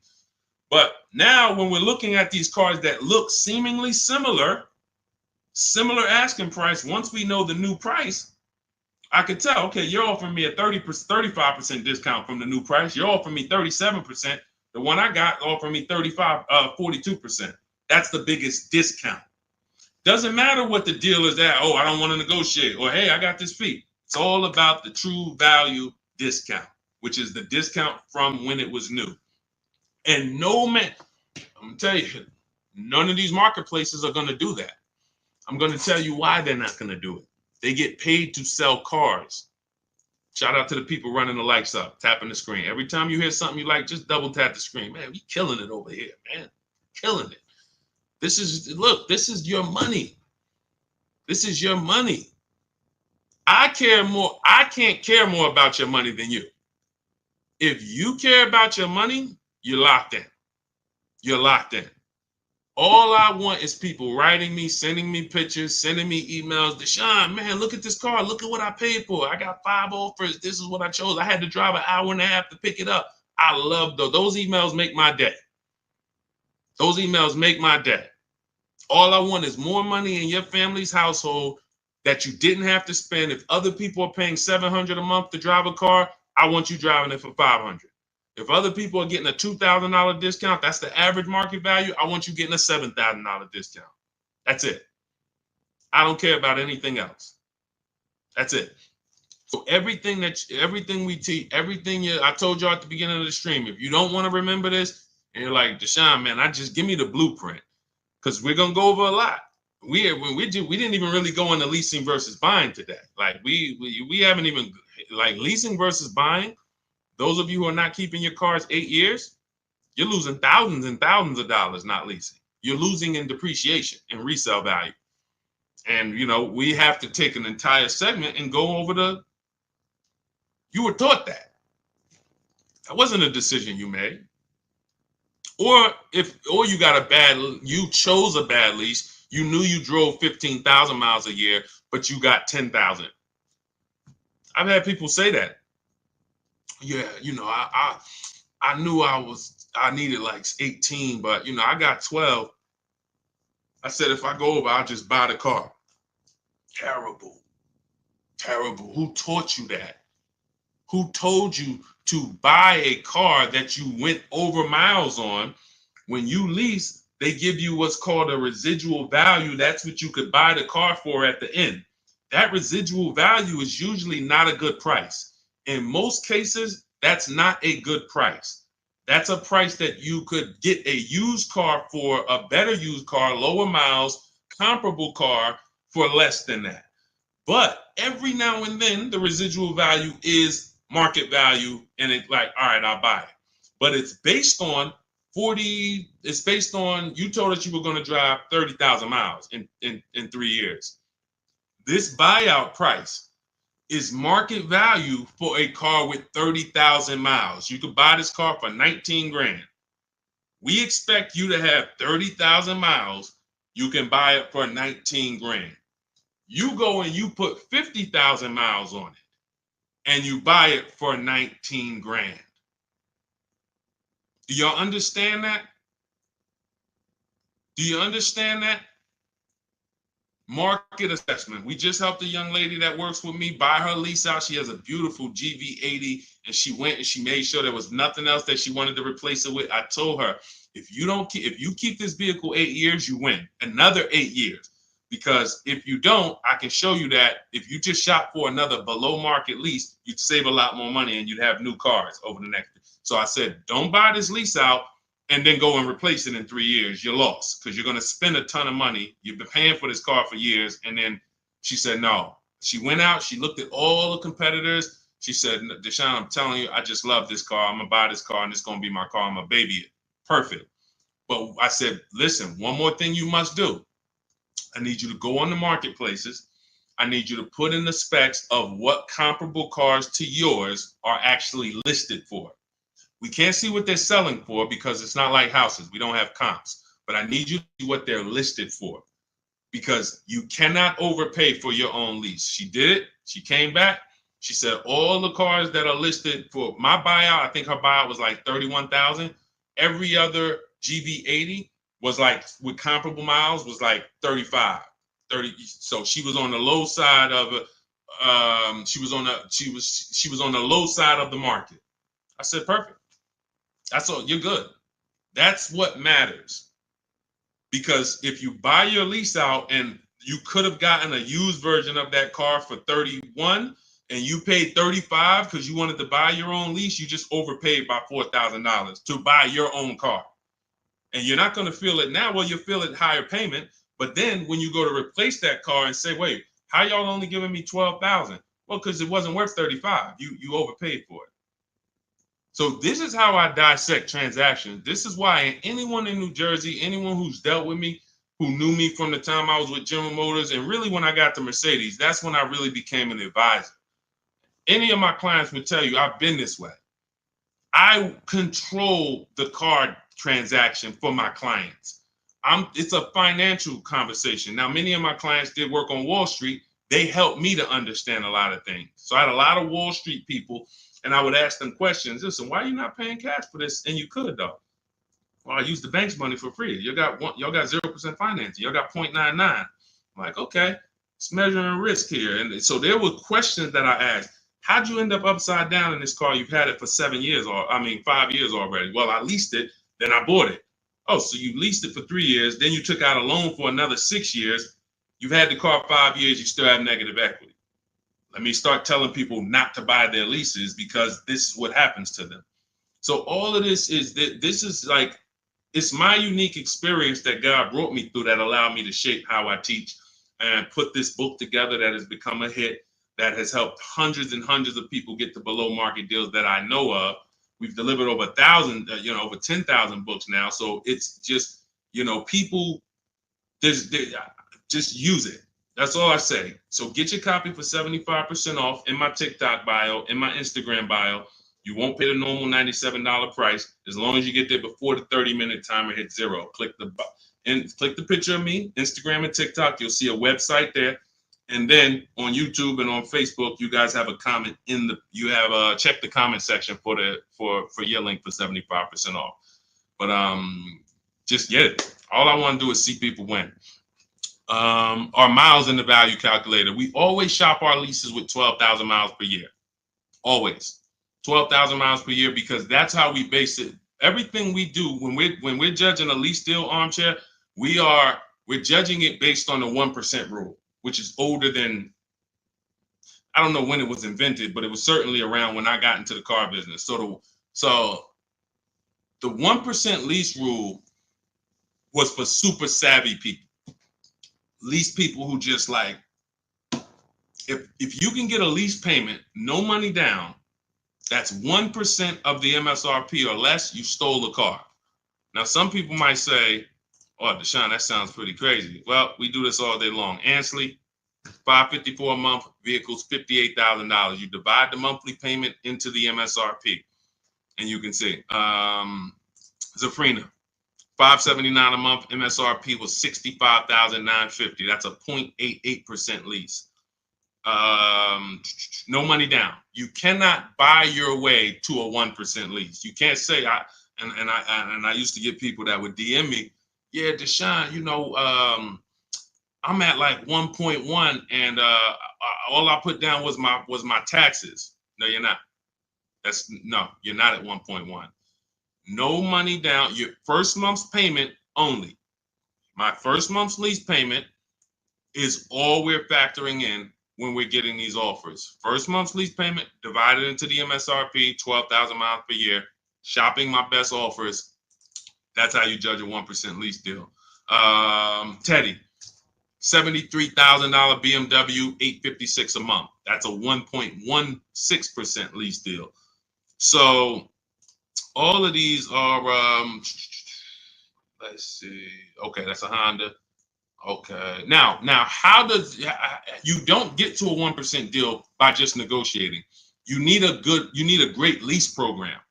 So we have a formula for overpaying for a lease. Overpaying for a lease is over 1.5%. You're paying too much money for a vehicle that you're giving back. Too much money. When you add up all the payments, oh yeah, absolutely. We lease with no money down. That's all we do, Antonio. When you add up all the payments, you'll see I paid $24,000 over 3 years for a vehicle that MSRP was 40. I paid like 65% of the vehicle in 3 years. You overpaid for the lease. So that's why one of the reasons Dave Ramsey doesn't understand leases, because he probably looks at commercials and says, wow, you're paying all that. You're paying more than the natural depreciation of the vehicle. Yeah, at those numbers, you are. That's why we don't judge those deals. So yeah, we're doing everything we're shopping off of is based on the 1% rule, and which is a steal. Anything under 1%, you stole a vehicle, like great value, but you need a great lease program to get there and big discounts. So we're going to using our process, using what you'll learn in the book, using what you learn in this stream, you can get multiple offers and get big discounts. But if they don't have a lease program that has a good residual, a good money factor, rebates, then you're going to fall somewhere in between 1.2, 1.5. The closer to 1.5 after you get all your offers, you must get 5 offers. You can't walk into an 80% dealer and they give you a 1.5% lease and you're like, well, I guess this is the best. No, once we get 5 offers, we can see, okay, clearly this best offer is 1.4, but we have other higher offers, 1.6, 1.7. So when you get your offers the right way, it's going to shock you how these dealers been ripping you off, because you're going to see these same dealers you've been buying from, their offers are going to be $100 more a month than these other offers, $200 more a month, $300 more per month. That's okay. 80%, let the 80% be who they are. Don't try to change them. Focus on the 20%. But now, if your best offers is 1.4, then that means the lease program is not that aggressive. It's decent. It's decent. Because anything under 1.5, good value. No money down. But when you're talking about 1.1, 0.88, these are vehicles that have big rebates, great residual values, lots of support from the manufacturer to move these vehicles, and you're getting a big discount from whoever the winning dealer was, the 20% dealer. That's the big difference. So that's how we judge leases. That's how we judge leases. But we shop with 12, and then let's say we drive 18,000 miles or 25,000 miles. We always shop our offers with 12, and then once we identify the winning dealer, that's who we adjust. We say, hey, okay, can you show me what it would be for 25,000 miles per year instead of the 12? 18,000 instead of the 12. That's what Jen did. Because some people are losing pennies. They're losing pennies. They're losing dollars to try to save pennies. Jen, she drove 18,000 miles per year. She shopped a Honda CRV hybrid, very hot vehicle. This vehicle's been very hot since the pandemic.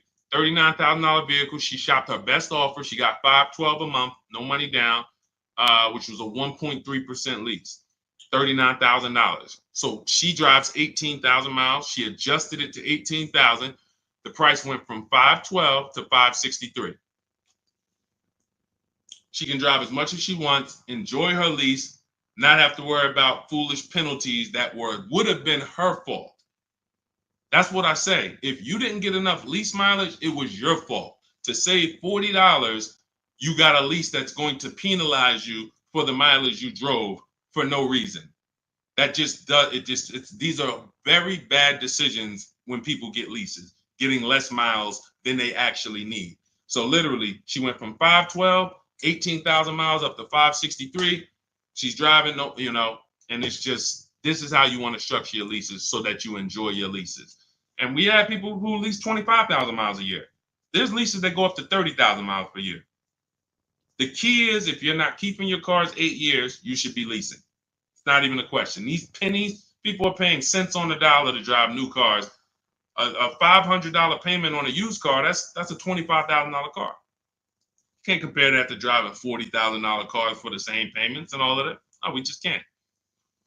All right. All right. So I think we went deep today. Shout out to everyone who checked in. If you just jumped on, you missed a good show. We got the replay on Facebook. We got the replay on YouTube. But everything we learned today is out of my new digital book. There's nothing that I freestyled except the part for Facebook Marketplace. That's the part that I did. That's my unique strategy. It's not in my book.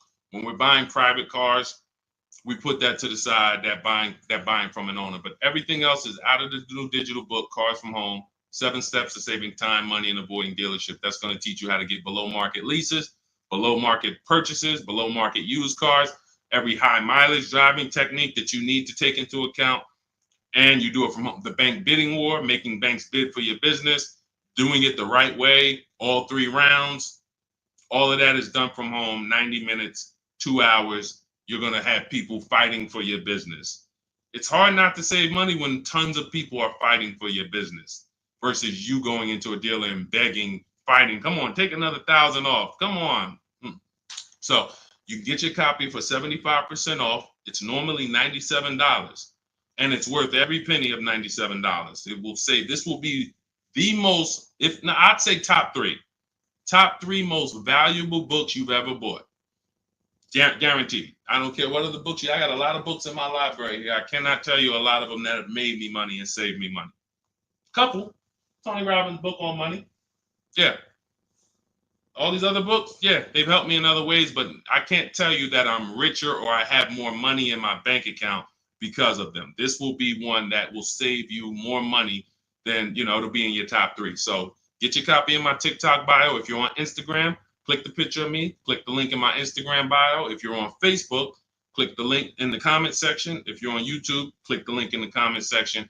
Get your 75% off. Get there before the 30-minute timer runs out. And make sure you send me your success stories. Every time you get your cars, I want to hear about it. DM me. I love to see people winning when it comes to these strategies. And stops and I say armchair, already got it. Shout out to you. Use it, win, share it with family. I don't care. I'm not even off that. 60 million people buy cars. We got 10,000 books in the market. Like, if you could share it, I don't care. I'm not on don't share the book. Look, at the end of the day, they don't know me. One day we'll have software out and people will know Cars from Home, and then everyone will use it and it'll be software that everyone can use. But for now, we got to save our people. People are getting once you get your first car using Cars from Home, if anyone even shows you what they're paying, if you're willing to look at your neighbor's deal and say, oh man, you're going to be like me. You're going to be like me. You're going to not want to tell them because you don't want to make somebody feel bad, but you're going to be like, well, next time, just use this book, man. I'm going to send you this link. This guy, he created this whole thing. He used to be in the car business. Just use this next time. Just use this. It's blood. It's blood in the street out here, man. Car dealers making more money than they've ever made. And all they want you to do is just keep shopping the same way. Don't unlearn that. So that's why a huge part of what we do over here is you got to unlearn. You got to unlearn. If you're not willing to let go of what you've been programmed to do, you can't win. But if you're willing to unlearn that was the way they programmed you to shop because it was for their benefit. Once you unlearn that, oh, we could win all day. We'll be winning for the rest of our lives with cars. All right. So shout out to the new followers. Shout out to everybody. Could everyone hit the like button before you jump off? It does matter for the algorithm, so more people can find the replays. Just hit that like button.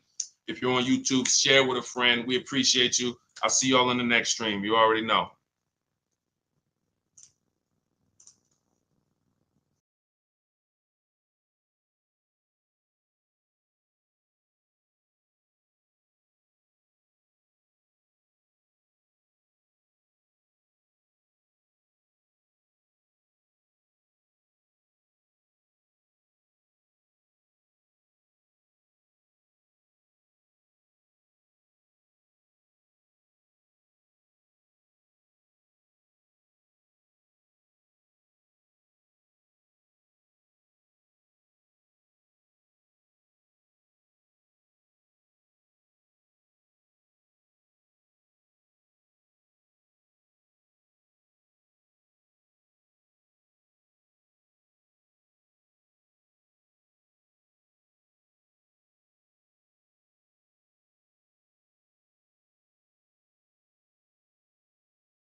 $91,000 So start typing your questions. Welcome, welcome, welcome. It is my pleasure. It is my pleasure to welcome everyone to Car Shopping Questions and Answers. I'm your host, Deshone the Auto Advisor. All we focus on doing here is making sure you have the online strategies necessary to get better car deals than everyone is getting out here. You may hear people saying there's no deals. There's tons of deals. When you know how to shop and know how to make deals compete like we're about to be telling you how to do it, you're going to get deals much easier than you ever got them before. And you'll be wondering wondering why you weren't shopping like this in the beginning. So we had our first question coming from TikTok. I want everybody to start typing your questions and we'll get through as many as we can. But if this is your first time on the live with me, I want you to type the number 1. Welcome to the first time people. If you've never been on a live with us before, we appreciate it. We don't waste time here. We get right to the business. Okay. So somebody asked, is it okay to buy a car with 91,000 miles? It's a 2021 Nissan Altima.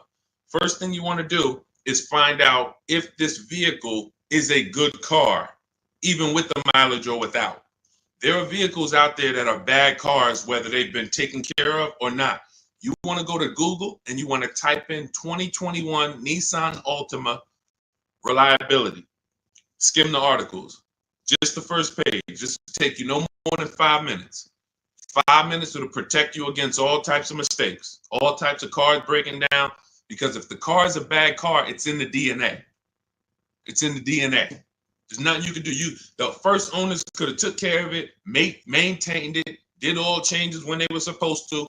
That car has a bad DNA, and this is how we find out. Go to Google, type in 2021. Always put the year 2021 Nissan Altima longevity. After you do reliability, you do longevity. Reliability is going to tell you what they're saying the first 3 years. Longevity is going to tell you what they say about the history of these cars. Now, what you may find out is 80, 90,000 miles, those cars have transmission problems. That's going to be a big deal. Doesn't matter if you see in the reports on Google, first page, these cars typically have transmission problems around 80, 90,000 miles. You're looking at one with 91,000 miles. Isn't that important? Yes or yes? Yes or yes? That's why we do these checks. So you want to make sure that. Now, after that, we narrow these things down based on title history, service records. These are the most important things you need to be looking for to make sure you're getting a quality car. We're not talking about pricing yet. Pricing means nothing if you got a bad car. You get what I'm saying? Who cares about, I got a good price on the car if the car is in the shop every 3 months? Who cares? Oh, I got a great price on this car. I paid less than everybody. It was a below market price, but it's breaking down on me every 6 months. So these are the steps we take to make sure we're not getting a bad car. longevity check, initial quality check on Google, and then we're narrowing our search down. These cars better have great title histories. We don't want rebuilt titles, salvage titles, frame damage titles. Now we move into service records. That's why we only do Carfax. Carfax is the only vehicle history report right now that shows you service records. You do not want to buy a vehicle that has gaps in service. Doesn't matter what they tell you. Oh, I changed it myself. I changed the brakes and oil myself. Sorry, not good enough for me. That shouldn't be good enough for you either. Because if you can't prove that they serviced that car, not only are you taking the risk, one day you're going to turn around and sell it, unless you drive it till the wheels fall off. But even then, you might sell it for $4,000, $5,000, $6,000, whatever. You don't have service records. That hurts your resale value. Versus getting a car that was serviced, taken care of. Thank you, Joe. Now you get it, you service it, take care of it. Now 7, 8, 10 years later, you're selling it to the third or fourth owner, and they can see service records from the moment the vehicle was bought. So these are the things, and this is everything I'm teaching is inside my new digital book. Some of you have Googled it. It's called Cars from Home, 7 Steps to Saving Time, Money, and Avoiding Dealerships. It's 5-star rated all over Goodreads. Thank you to everyone who's written a review about it or rated it. So you can see it. You can get your copy of the book for 75% off. That's my welcome offer. That's my book launch offer. 75% off for 30 minutes. You go to my TikTok bio, click the picture of me, go to my Instagram bio. You'll see a website. Get your 75% off, get your book, and then come back to the show. And make sure after you get your book, you screenshot the thank you page, because it has my support team's email, because sometimes you'll type your email too fast because you're trying to catch the, trying to get the 75% off, and then we can't email you the book. Also on that thank you page is the link to open your book too. So YouTube, we have a link pinned for you in the comments, and then Facebook, we have a link for you guys to get your 75% off. So let's go. I see we got a lot more questions coming in. Go ahead, Dolan, pull the next one in. These are simple things to do. Party man, good to see you. Is it better to pay money down or trade a vehicle in on a new car? Great question.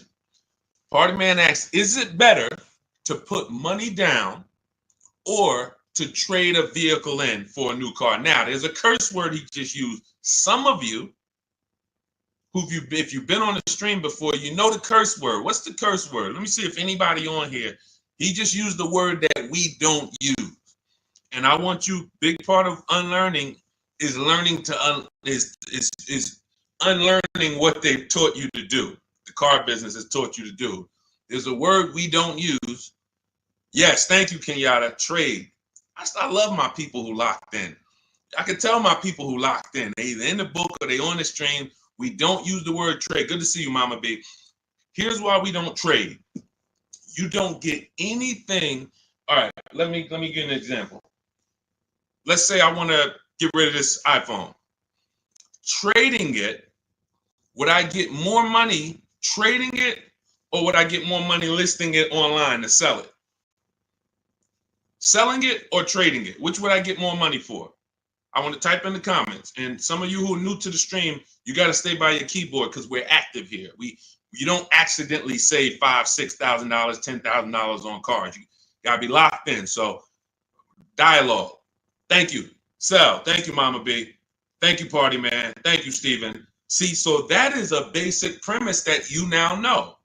Now, what they told us in the past is if we wanted to sell our cars instead of trade them, we had to sell them privately. Facebook Marketplace, we had to let people come through, strange people, they're in our cars. Hey, hey, you mind if I drive this on the highway? All of this stuff. We don't want that. Now there are big companies that cut checks on the spot. CarMax. In my book, I teach you how to do something called the equity assessment. This is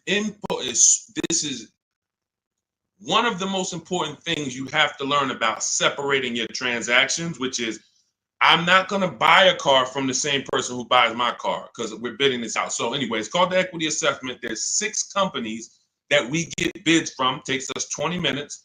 They are CarMax, Driveway, Carvana. Open your notepad so you know this. If you're trying to keep notes, this is where you want to make sure you're jotting this stuff down. These are all thousands of dollars Somebody who was going to go trade their car into the dealership and the dealership was going to give them $13,000, you're going to do the equity assessment and you're going to get $16,000. But you got to lock in. CarMax, Driveway, Kelly's Blue Book Instant Cash Offer, Carvana, and AutoNation. So Driveway, Carvana, CarMax, Kelly's Blue Book Instant Cash Offer, AutoNation, and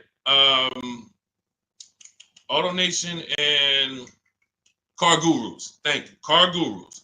That's 6 offers.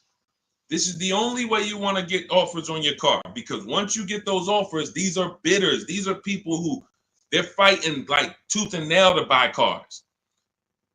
That's how you separate your transaction, because when you trade, what you're doing is you're letting the dealer already has, let's say this is the car you're buying. This is the car you're buying. This is your trade-in. There's wiggle room in both of these. Car you're buying, it might have $5-6 grand of wiggle room. Car you're trying to sell or trade, maybe they offer you 12, but they know that they could really pay you 14, but they're going to start out at 12. So they got $2,000 over here, 14 over here. Not to mention that another buyer, their best offer might be, all right, we could only pay 14 for this car.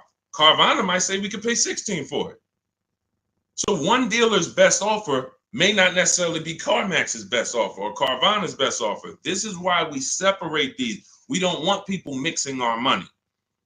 Then you have to fight and try to, am I getting the most for your trade? So here's what I tell you. And the down payment is a separate thing. Here's what here's what everybody needs to know about down payments. I want you to understand this. The only purpose for a down payment is to lower your monthly payment. It's not to get you a deal. What's up, EJ? Good to see you. What's up, Keith Wyman? Good to see you. It's not to get you a deal. A down payment, we can't, unfortunately, most people, you guys know, I'm the bad news first person. Welcome to the first time people. You're going to understand. Deshone is the person who gives us the bad news first, because if he doesn't give us the bad news, we're going to think we're doing okay, and we're just going to mosey on and keep doing what we've been doing. I have to give you the bad news of how much money you've lost by not selling your cars to companies by trading them. I have to give you the bad news of how much money you've lost by not understanding leasing. I have to give you the bad news of how much money you've lost by not getting banks to bid for your loan instead of just giving the dealer the loan. I got to give you the bad news first, but I don't leave you there. I give you the new strategy. I give you the new way to do it. So when it comes to down payments, you most likely go in and say, man, if I could get my car payment to where I want it at, I think I got a deal. Now, if somebody offers you a car for $30,000, but it's only worth $28,000, but you paid $30,000 for it, but you didn't have to do any money down, was that a deal? I'm going to let you buy this car for $30,000. You could have got it somewhere else for $28,000, but I'm going to sell it to you for $30,000, but no money down. Is that a deal? No or no? So you need to know you have a deal before you have a down payment. Watch this. I'm going to shock you even more. Down payment has nothing, the deal has nothing to do with your down payment. And secondly, whether you could afford the vehicle or not has nothing to do with if you got a deal. Let's go deeper on that. Let's say we all of us, we're in a Bentley dealership, right? Everybody, we're all in a Bentley dealership. We're looking at a $200,000 brand new Bentley, never been driven before. It's right on the showroom floor. They say, hey, good news. Today we got to liquidate. We're going completely out of business. We're out of business. I'm going to give you this Bentley for half price, $100,000. But I need you to come up with 50 grand. Is that a deal? Is that a deal? Look, brand new Bentley, $200,000 on the sticker. They say, oh, we're going out of business. We got to get rid of this. I give it to you for 100 grand, but I need you to come up with 50 grand up front. Is that a deal? Thank you, Jewel. She's like, yes, absolutely. Now look, can we afford it? No. See, and somebody said no, because you're basing that off of your affordability. That's where I'm trying to get you to understand. You're affording the car has nothing to do with if it's a deal or not. The deal is, am I getting a below market price? Is this dealer selling me this used car lower than any other Honda Civic that I could have found? Is this dealer selling me this Ford Explorer lower than any other Ford Explorer? Is this a below market deal? Doesn't have anything to do with down payment. Down payment is just, all right, I'm going to get a loan and I want my payment to be a certain place. See, they and look, I'm a former car salesman. I'm only talking about the wolves. 80% of the people I work with, 80% of the dealers was wolves. 80% of car salesmen in this industry are wolves. That means they will put you in whatever deal makes them money, and you're second. The 20% though are the good people. You don't want to, what they do to you is make you think that if I get your payment to where you want it at, you should be happy. You got a deal. What I'm telling you is now, what's your action steps from now on?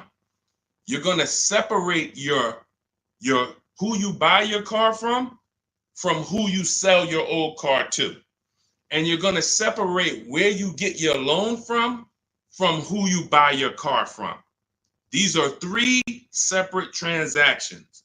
So what you just said, party man, to wrap up your question, you're asking, and you didn't realize this, you're asking about three transactions.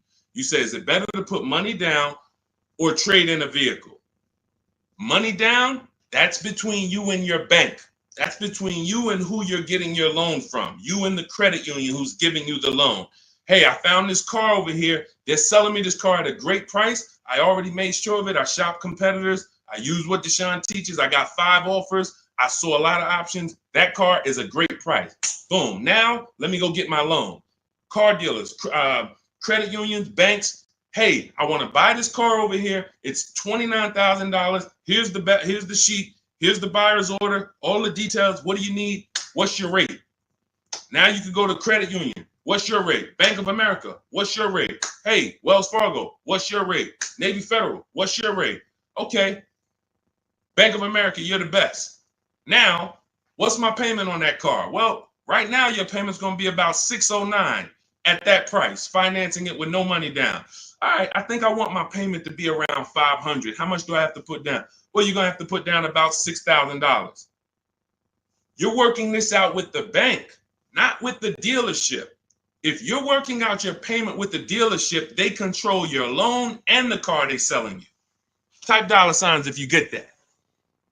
Anytime you are working out your monthly payment to purchase a new car or a used car, and the dealership is giving you your payments, you have let them they are controlling not just the car they're selling you, they're controlling your loan. We don't do that anymore. Find your car, get your loan, sell your car to CarMax, Driveway, Carvana, or one of these people. We've had hundreds of people do this. And this is how you maximize your equity. And this is how you make sure you're getting the best price. We don't mix these. Great question, David. He said, what about hard inquiries? In my book, I teach something called the bank bidding war. Now, what you've been taught, don't let a bunch of people run your credit. Do not let a bunch of car dealers run your credit. The bank bidding war, anyone who wants to verify this, you just go right to Google. Type in rate shopping, Experian. Experian's a credit bureau. They have an article, they literally have a blog post that they wrote telling you that within a certain period of time, they say 14 days to 45 days. So we do it in 2 days. When you get my book, you'll see the bank bidding war blueprint I give you, teaching you how to make banks and credit unions bid. Takes 2 days, sometimes 1 day, because we do it after we solidify our best deal on a car.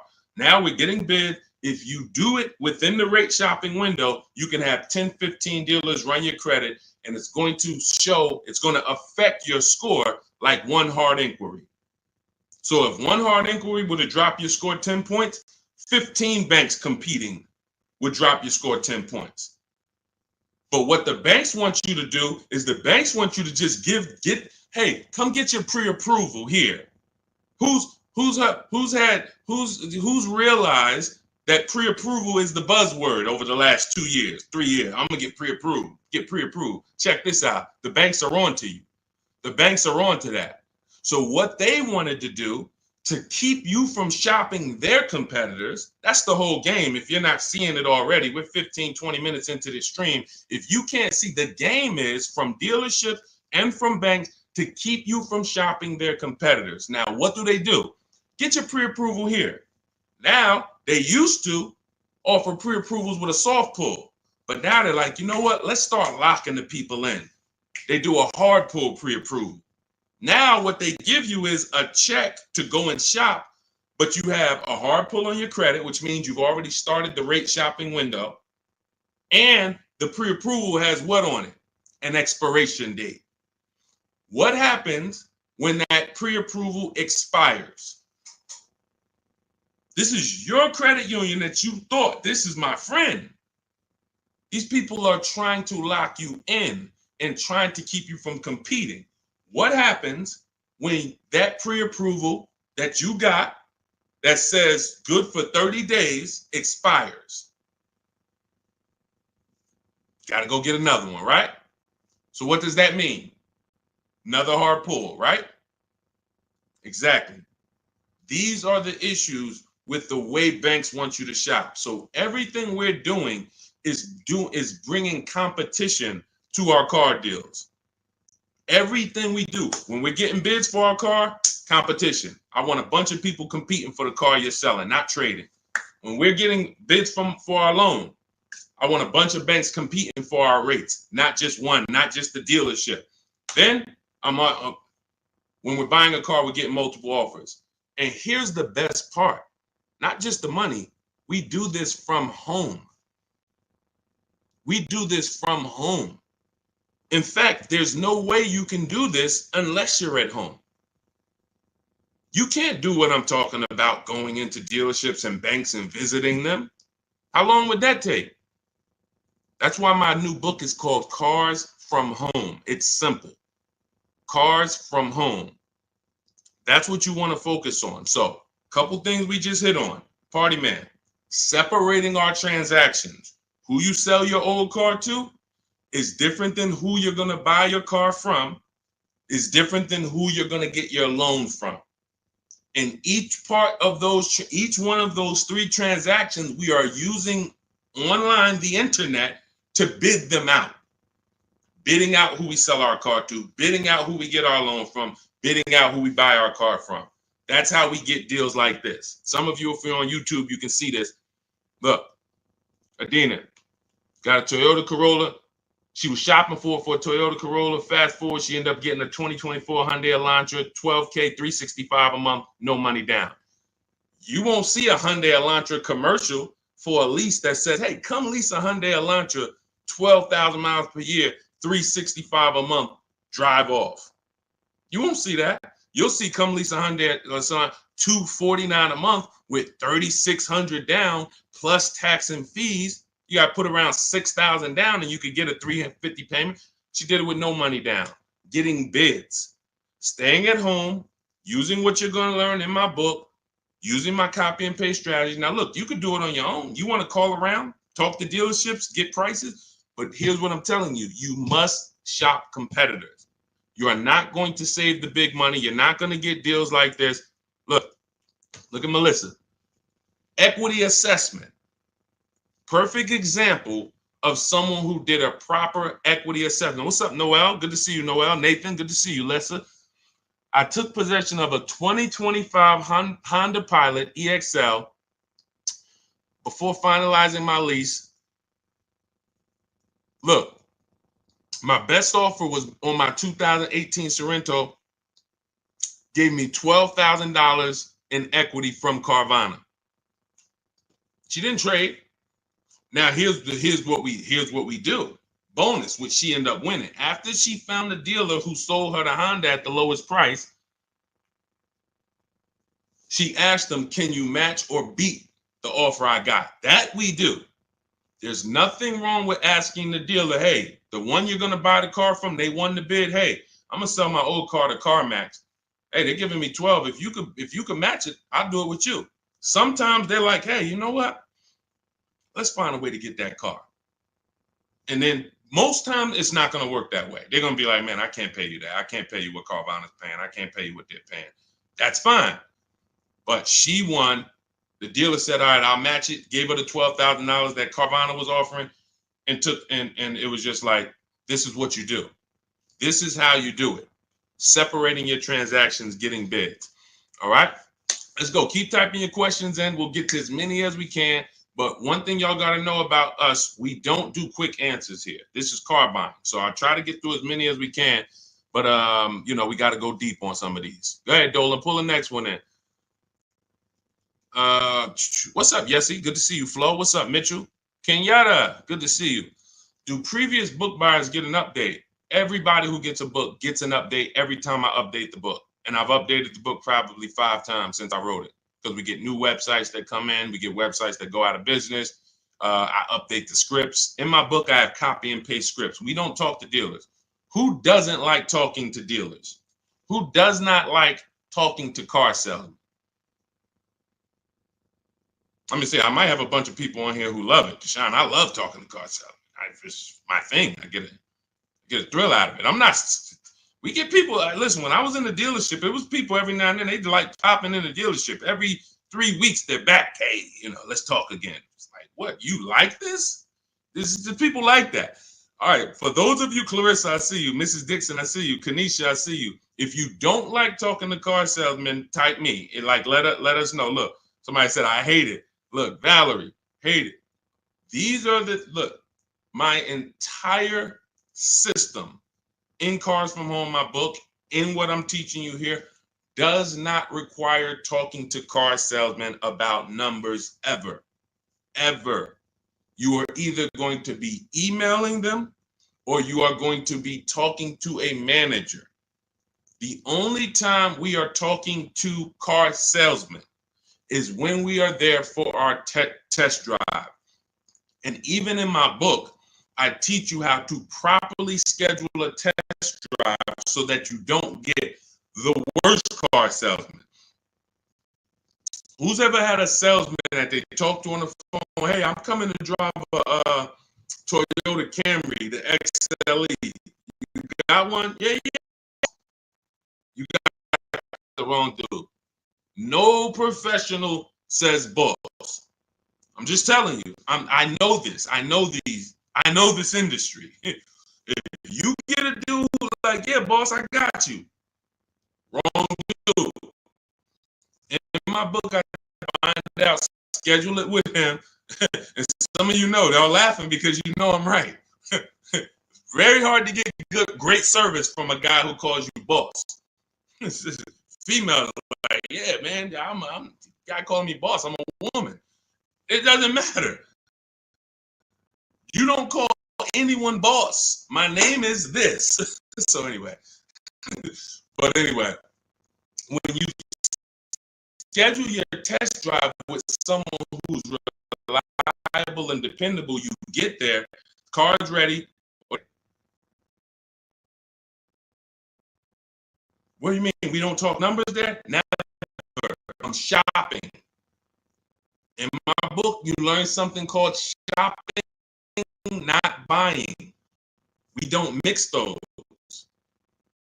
You've been taught. See, you go out, "Hey, I'm shopping," deciding what you want. I'm looking at options. I'm test driving. I'm exploring. This is what shopping is.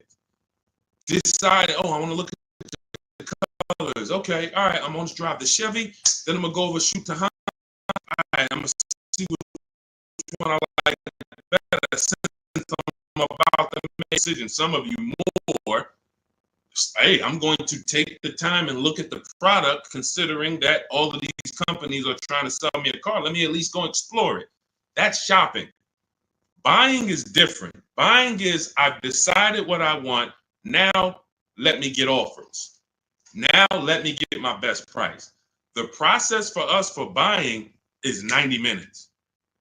Online, used cars, everything we teach you in Cars from Home, everything you're going to learn in any of my videos is about a 90-minute process. We are not doing the things that take time. We're not in dealers. You never saw me make a video and say, well, after you've been at the dealership for your 6 hours, this is what you do. You get up and walk away and tell them, hey, you guys are wasting my time. Get up and walk. And you will never hear me say that because I don't do that. All of my cars, I've had 6 leases, probably 4 cars I bought in my adult life. The last 4 of them have been from my house. Because that's where your leverage is. Your control, your ability to make dealers bid is all from your home. That's where the control is. The minute you step into a dealer and you start talking numbers, you could be talking to an 80% dealer. Doesn't matter how much you negotiate, they're not going below a certain price. That's why everything we teach is the Cars from Home mindset. And the way you're going to win, you got to unlearn the old way. That's why I represent this brand. First thing you got to do if you're going to win with me is you got to unlearn. You got to unlearn. Everything they taught you about car buying, leave that at the door. Trust us, and you'll get the results. Go ahead, Dolan. But yeah, everyone who gets the book gets free updates. Anything new that happens, I just update it. As soon as you open a new file, you'll see, oh, this is a new book. Oh, this website's going. Oh, this website's added. Okay, first-time viewer, welcome. Good to see you. Is leasing a car a bad idea? Pros and cons. Oh, great question. Who's interested in finally, once and for all, knowing when you should lease and when you should buy? Type me. This is a great question.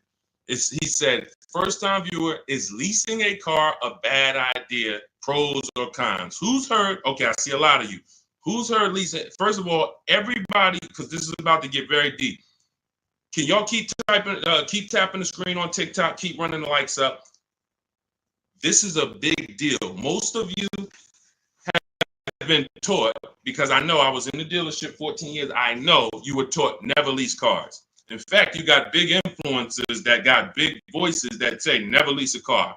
Everybody on Instagram, everybody on Facebook who shares, could you hit that paper plane or hit that arrow and share this with your friend? Because your friend is about to actually go and make a bad decision. You don't even know. God, I didn't even know you was buying a car. Well, listen, did you follow this guy, Deshone? He talks all of this stuff. Well, you didn't share him with me. I didn't know about him. Now look, this is what I'm paying. So share this with your best friend. Hit the share button because we're gonna go deep on this. So this is step 1. Step 1 in the car buying process is deciding whether you're gonna lease or buy. I see y'all running the likes up. Shout out to everybody tapping the screen. Appreciate you. Step 1, before you think about trading your car, selling your car, before you think about what car you're going to buy, before you go test drive, step 1 is, am I going to lease this car or buy this car? Why is this so important? All right, let me use something better than this. Oh, we can use this. Now, what you're looking at is what I want you to picture every time you think about buying a car. This is the unseen expense. It's called depreciation. If you buy a car today for $40,000, you don't drive it 1 mile, just park it right outside your house. Park it right outside your house for 1 year. Come back a year later. Is the car worth $40,000? Pay attention. I'm talking to the people that's locked in. Listen, you distracted. You trying to get car advice that's going to save you thousands of dollars, and then on your other tongue you watching, Dog the Bounty Hunter on the other screen. You're not going to win. I'm talking to the people that's locked in. So you bought the car. You did not drive it 1 mile. Come back a year later. Everybody said no. You lost money. You lost money. It lost money. This is the unseen expense. The first step to understanding leasing is to understand this, depreciation. Let's go deeper. You buy the car for 40, drive it 12,000 miles. Is it worth less than if you drove it no miles? Worth less, right? Bought it for 40, drove it 20,000 miles. Worth even less, right? This is the depreciation curve. One of the biggest myths you'll hear people say about leasing is, I don't want to lease because I don't want to pay for the mileage. What you just learned in the last 20 seconds is, whether you lease or buy, you pay for the mileage, correct? From now on, this is step one. This is why you cannot get, and I want to be clear here, you cannot get a great deal if you buy a car, but you should have leased. You cannot get a great deal. And I'm going to explain that. Before we wrap, I'm going to wrap with that and showing you why. I don't care how much they sold you the car for, how much discount you got. If you should have leased, but you purchased, you cannot get a good deal. Your deal structure is wrong. You built the house on the wrong foundation. So now, who has a car in their driveway that they've had more than 8 years? I want you to type the number of years you've had the car into the chat. Only if you had it more than 8 years, not 5, not 4, more than 8 years. All right, Miss Dixon, just got my book. You use it. Congratulations. Use it.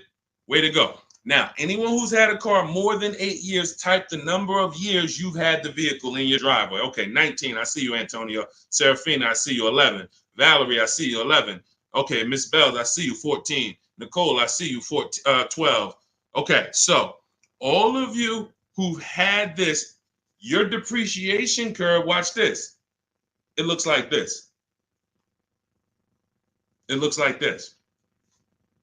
See, when you first get your car, you're losing value by the thousands. Every year you're losing thousands. But the longer you keep the car, depreciation looks like this. So some of you right now, you could go sell your car for $5,000, but a year later, a year from now, you can sell the car for $5,000 or $4,800. My dad's about to sell his truck. It's been worth $5,000 for the last 3 years. Well, during COVID, it was worth more. He could have got more for it, but for the last 2 years, that car has been worth about $5,000. Depreciation, he's beat it. How do you beat depreciation? 2 ways. Long-term ownership. In my book, I teach you the first step you're doing is asking yourself how many years you're keeping the car. I'm teaching you the 8-year rule. The 8-year rule says this: if you're not buying a car to keep it for at least 8 years, you should be shopping for a below market lease, not a regular lease, not these leases you see on the commercials. Those are not deals. Deals are not advertised to thousands of people. Deals are when the dealer doesn't want to make the deal, but he's signing it just because I need to sell this car. It's reluctant. Don't send more people in to pay these prices. But here, I'll do this for you. Don't tell anyone else. That's a deal. When you see a commercial, hey, everyone, 10,000 of you, come get this car for this price. That's not a deal. Not advertising this. So let's get back to this now. So now, here's where you are losing. In the 2-year, 3-year, 4-year, those of you who buy your cars, trade them in 3 years, you're losing. You're replacing a depreciating asset and it's when it's losing the most value. You buy it for 40, 2 years later it's worth 28. All right, let me get out of this thing. You lost. You buy it for 40, 4 years later it's worth 16, 18. Oh, let me get out of this. You're supposed to hold, the whole purpose in buying is to get to what I call the reward stage. That's what you saw Jerry said. 8 years he's had the car, paid it off in 6. Now he can keep it.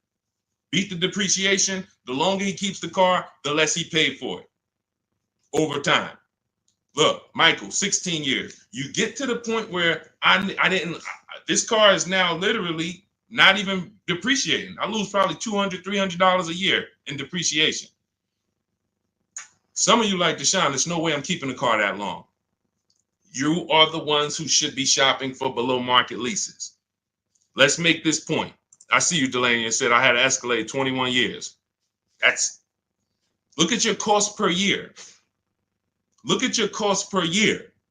I bought a $50,000 Escalade, $60,000 Escalade at the time, however much it was, but I kept it 21 years. How much did that cost me per year? That's the purpose of buying, because you pay more to buy. So now let me show you what below market leases look like to wrap this point up, to show you that there is no comparison. If you are getting regular leases, this is not going to make sense to you. That's why you're going to use my strategies. You're going to get your book in my TikTok bio. Go there. If you went there, you only got 30 minutes to save the 75% off. You won't pay the $97 price. As soon as you visit that website, you see that timer start ticking. You got 30 minutes to get your 75% off and get your book for $24 instead of $97. Now, it's still worth it at $97, but $24 is better. So click the picture of me in my TikTok bio, my Instagram bio, click that website, and then click the link that says activate the 75% off and get your book. You'll have everything we've been talking about and stuff we didn't have time to talk about in here step by step, and how to get these below market deals. And on YouTube, we have a comment for you, and we have a link for you. And if you're on YouTube, check the comments. If you're on Facebook, check the comment for your link. So now let me show you what below market leases look like. So you take somebody like, let's go luxury, some Teddy. Teddy is, he got a $73,000 BMW. He got it for his highest offer was $1,123 a month. His best offer was $856 a month. I told you, multiple offers. If you're not making dealers bid, you're dealing with the wrong dealers. You're not, when you go and say, oh, well, they told me to lease this car, it costs $600 a month with $3,000 down. That's one dealer told you that. That's why we get 5 to 7 prices from home. So that's what's called a 1.1% lease. Some of you may know the 1% rule with leasing. If you can get a 1%, if your payment is 1% of the MSRP, no money down, just giving them your first payment. No, what about the taxes, Deshone? No money down. First payment only.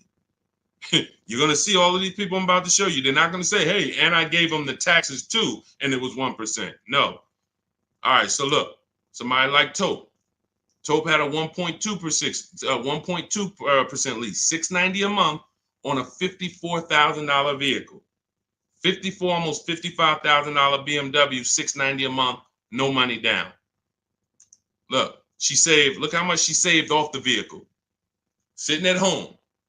People in dealerships fighting. Come on, take off another $30. She's sitting at home. She said, look, I got $7,500 off plus another $1,000 from the dealer that bid. And every dealer is not even going to give you the $7,500 rebate. They won't even tell you. But let's go deeper. Look at Kimberly. $86,000 Maserati, $968 a month.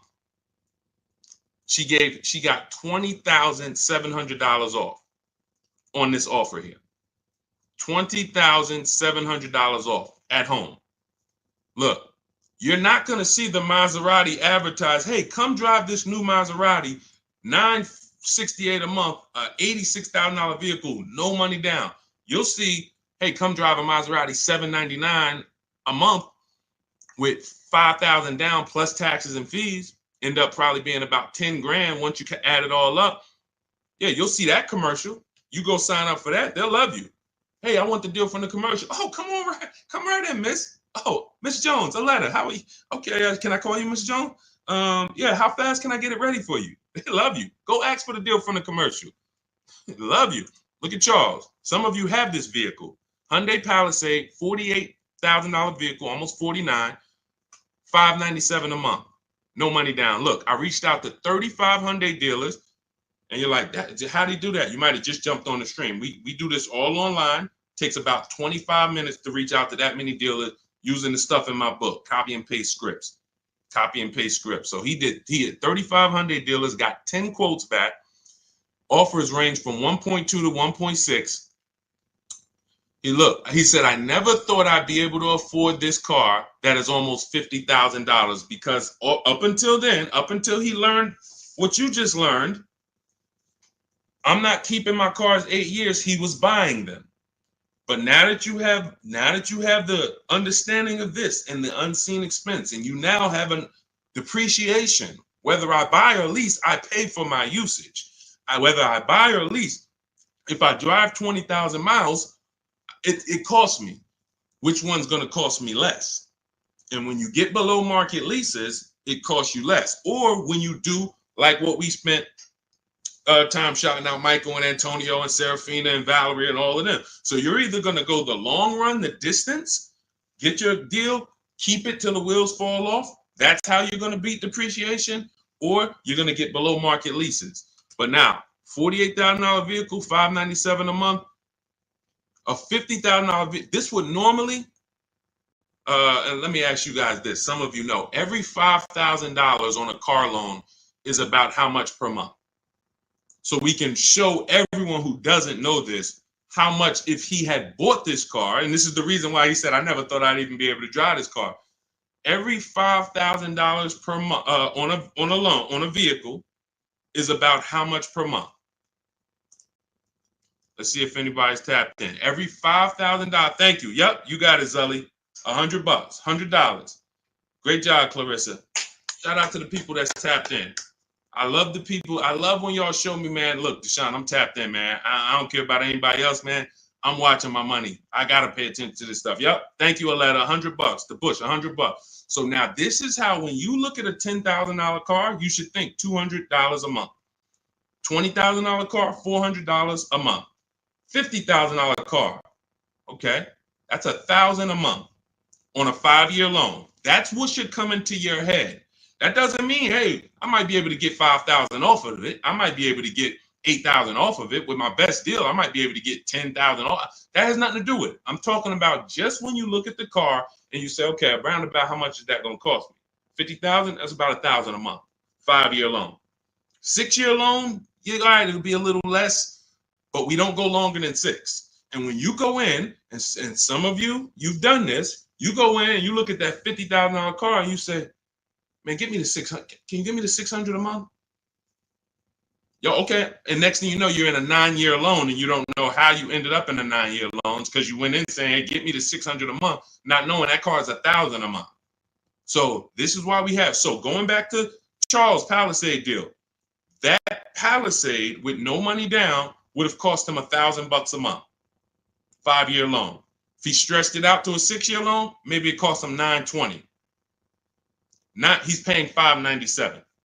What's better coming out of your bank account every month, $597 or $900? Imagine pulling up to someone, you're Charles, right? You pull up in your brand new Hyundai Palisade. They pull up right next to you in the same Palisade. Both of you did 2 no money down deals, and you look at each other and say, oh, man, we got the same truck. Yeah, man, I just got mine. Oh, man, how much you paying? Yeah, man, I know this expensive. You know it. You know this expensive, man. Yeah, I'm right about, I'm close to $1,000 on it. But I no money down, though. No money down. How much you paying? Oh, no, I'm paying $597 for this. Oh, you had to put a lot of money down. No, I didn't put no money down. Wait, how you get that? Oh, I leased this. I drive it for 3 years, give them it back. Go get something else. Oh, see, but see, you know, after 6 years, I'ma own this. And man, I gotta laugh because this is I gotta laugh to not cry about this. This is what people do. This is what I'm trying to get people to understand about leasing. All these people that told y'all don't lease, they cost y'all money. They got y'all driving these older cars or these cars that are super expensive because you just thought, man, I had to buy the whole car. You done put 10 grand down, 15 grand down, and you're like, man, all right. And here's the thing.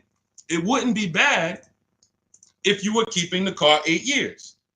Because after a while, you get to this point, you kept the car, the depreciation cools off. You're like, okay, I kept the car long enough. Let me go and sell it and let me get something else. 8 years is the minimum.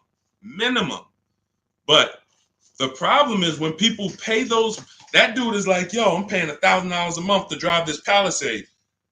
Okay, but I'm gonna own it after 6 years. But then about year 4, what happens? What happens when he has it about 4 years? About 4 years. Look, the warranty done expired. Now something done went off on the thing.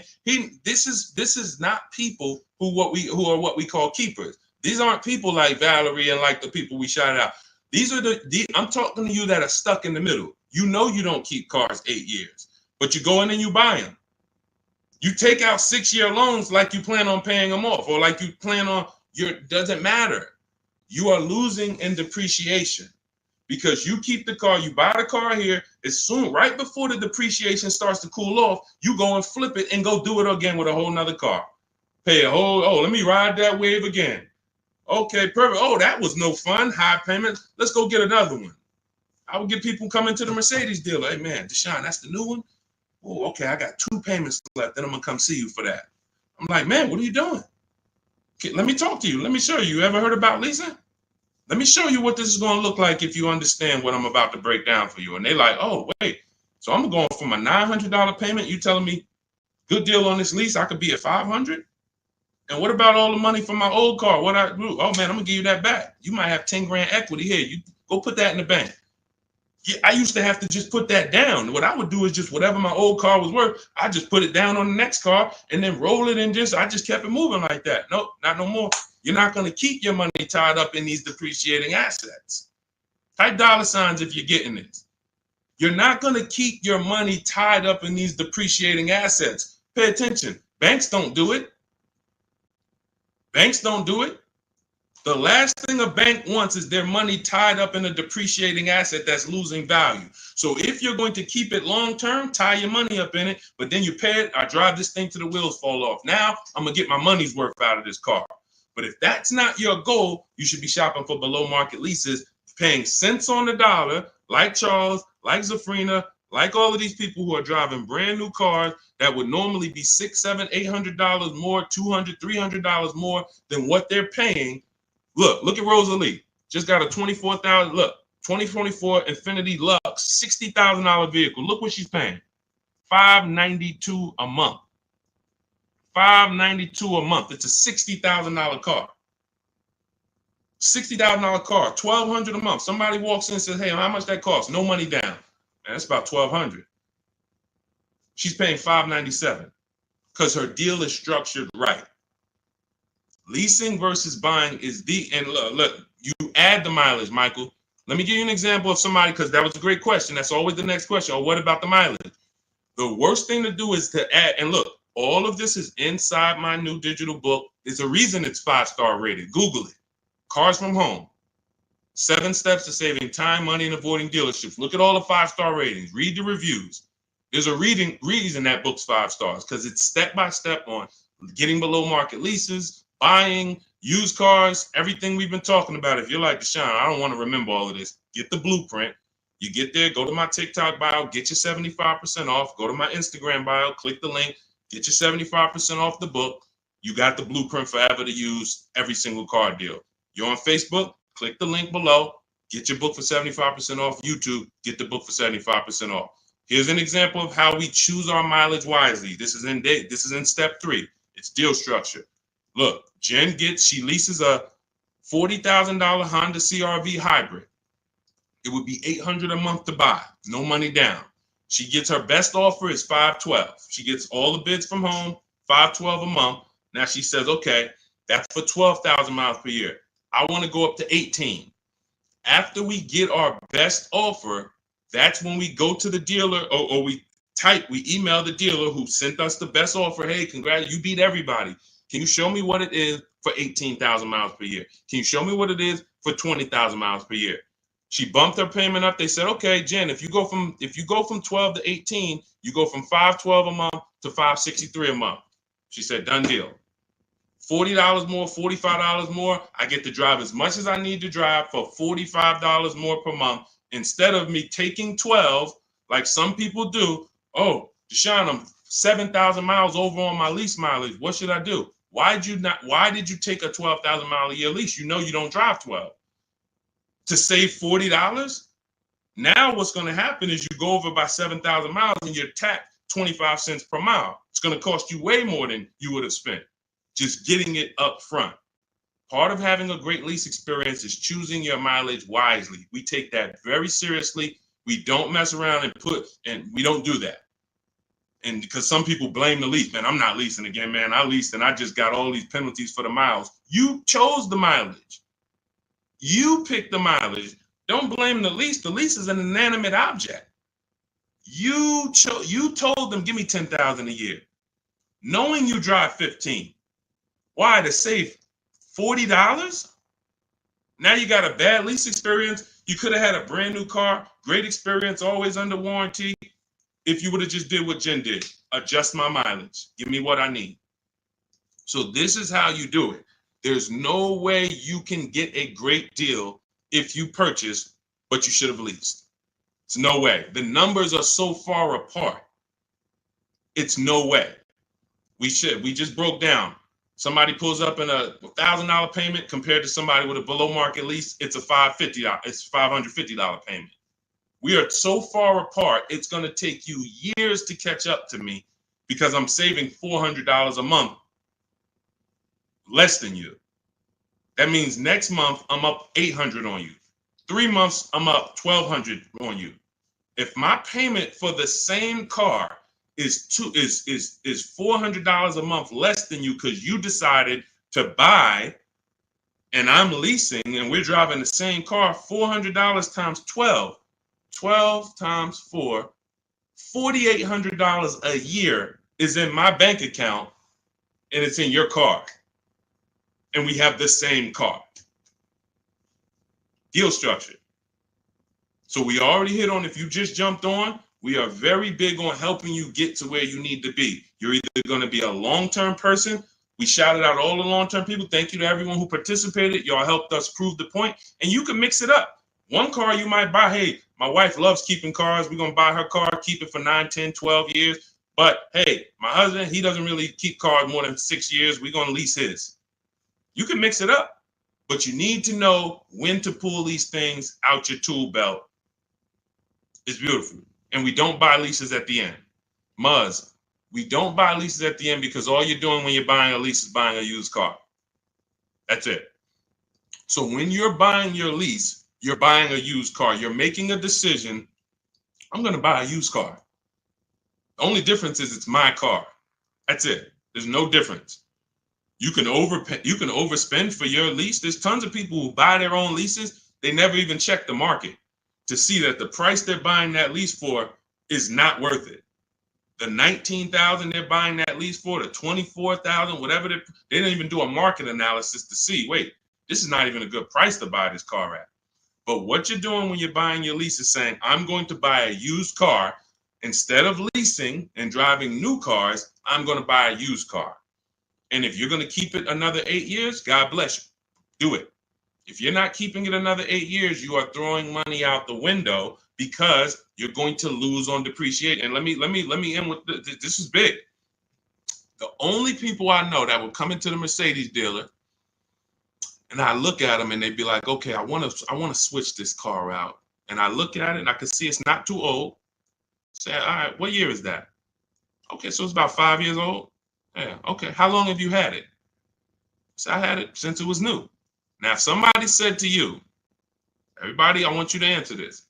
If you saw somebody come in and they had a car, was about 5 years old, and they said they've had it since it was brand new, would you think that car is almost paid off or paid off?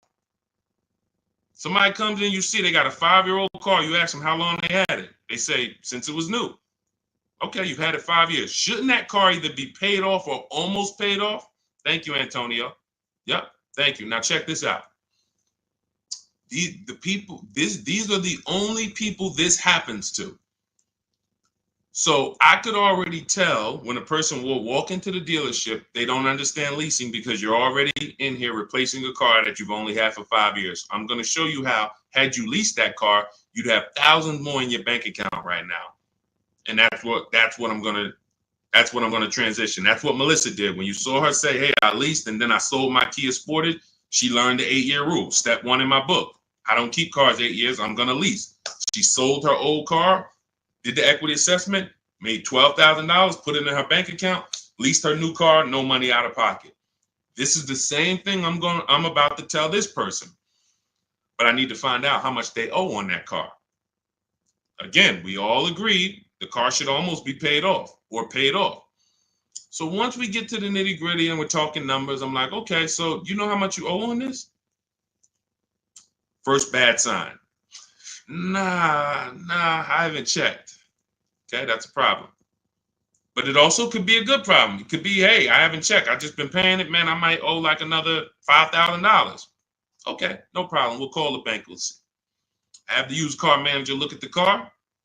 I'm like, okay, I'm going to tell this person about leasing because they obviously, I asked them, they're not going to keep the next car more than 8 years. They're going to do the same thing. Perfect. We ought to plan, make the customer happy. They're going to love it. They're going to love the low payment. They're going to get the car they want, hundreds less than they thought. This is going to be great. Big check coming back to them. Beautiful. Used car manager says, all right, that car is probably worth about 18. Perfect. I go back to the customer. He doesn't know what he are. Calls the bank. Hey, yeah, I'm calling for Mr. Johnson here. I need the payoff on his 2019 whatever. Okay, yes, the payoff is $19,100. 19,000? What do you mean? I said, look, Mr. Johnson, they're saying you owe 19,000 still on this. Oh yeah, I told you I hadn't checked. Hold on. Didn't you tell me you bought this? You bought this new? You had it since it was new? You've had it 5 years? Yeah. Oh, but you know what? I had leased it for 3 years and then I bought it at the end of the lease.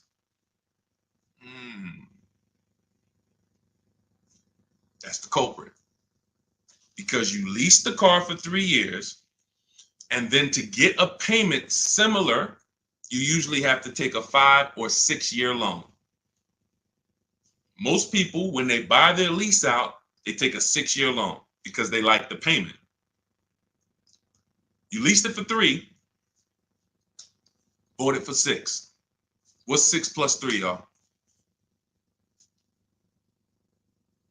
This is why, Muzz, I want you to remember this story for the rest of your life. When somebody says to you, or when you think about buying your lease out, remember this story.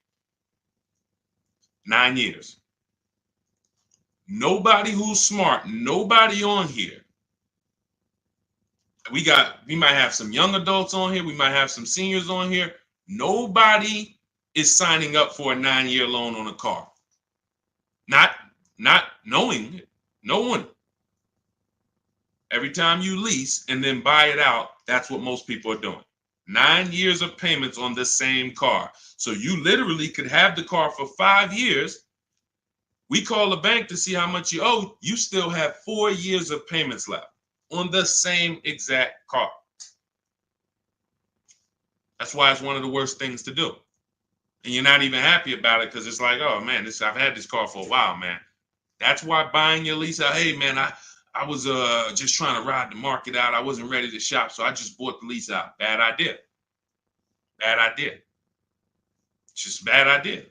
You could stroke a check for it? Possibly. But I would always shop for a new lease because, again, like I started the story with, when you buy your lease, you're going from a lease, driving new cars. If you're getting below market deals, like you're going to learn in my book, you're driving it for cents on the dollar, and then you're switching to a used car purchase. These are two totally different mindsets. Yep, you lease new cars, Marty. Two totally different mindsets. Buying a used car, you should be somebody like the people we shouted out earlier, the keepers. 8 years, 10 years, 12 years. You should be perfectly fine with maintaining a car. If something breaks on it, I'm going to put money into it. I want to keep this thing. That's buying a used car. Buying a lease is like, hey, I don't want to do none of that. That's buying that. I mean, leasing, I don't want to do any of that. I want to drive new cars, always under warranty. The key is learning how to get below market leases. You can't walk into a dealership and just get a lease. We talked about that earlier. So that is the deal. Leasing is for people who do not keep their cars more than 8 years. Buying is for people who keep their cars more than 8 years. It's no in between. The people in between, you lose everything. You buy your cars, take out 6-year loans, trade them in. Losing. Never forget this again. Buy your cars, 5 years, trade them in. You're on a roller coaster to hell. Depreciation, killing you. You're never happy with what your car is worth. Man, I put all this money in, that's all y'all giving me? Depreciation. You buy your leases out. You're stuck in the middle. So get to one side or the other. And you must do this first, because as I said, if you buy, but you should have leased, you lost. That's why in step 1 of my book, there's 7 steps. Step 7 is delivery. So some of you who have my book, you should not be at step 7, and I'm about to congratulate you, and you have not done the steps to get to delivery. That book is meant to walk you from home to your delivery of your below market deal. Step 1 is the most important question. How many years are you keeping the next car? What we're saying, AKA, how are we going to beat depreciation? If you said, Deshone, 10 years. All right, we're going to beat depreciation with long-term ownership. Deshone, 3 years. All right, we're going to beat depreciation with a short-term, with a below-market lease. The depreciation question is the first question because we're buying a depreciating asset. There's nothing more important than that. Deal on the right foundation. Some of you who are about to start leasing was like, Deshone, man, I was taught for years, never leased. 20, 30 years, never leased. You're going to make some of your best deals and be your most happy because you should have been leasing 15 years ago, but you listened to bad advice that they never broke down numbers. They never talked about depreciation. They never showed you anything. And they just said, never lease. It's like renting. And you believed it. So it's partially your fault. You believed it. You didn't verify. But there was no one to break down the numbers. I love math, and I've done thousands of transactions. I love breaking down the numbers to show you. All of you who are on here can see. You saw all of those below market lease deals. Buying those cars are nowhere close. Even if you bought a pre-owned version, nowhere close to what these people are paying. So that is the key. All right. All of this is in my blueprint. All of this is in my new book. Some of you like, you're like, I don't want to remember all this. It's no way you're going to remember. I'm going to remember all of this, Deshone. Everything is in my new book, step by step. It's a digital book. You can get your copy for 75% off. It's part of our welcome offer. In my TikTok bio, click that picture of me. You'll see a website, and you click the button that says get your book for 75% off. If you're on Instagram, click the picture of me, click the website, and then get your book for 75% off. If you're on YouTube, look in the comments. I have a 75% off link for you there.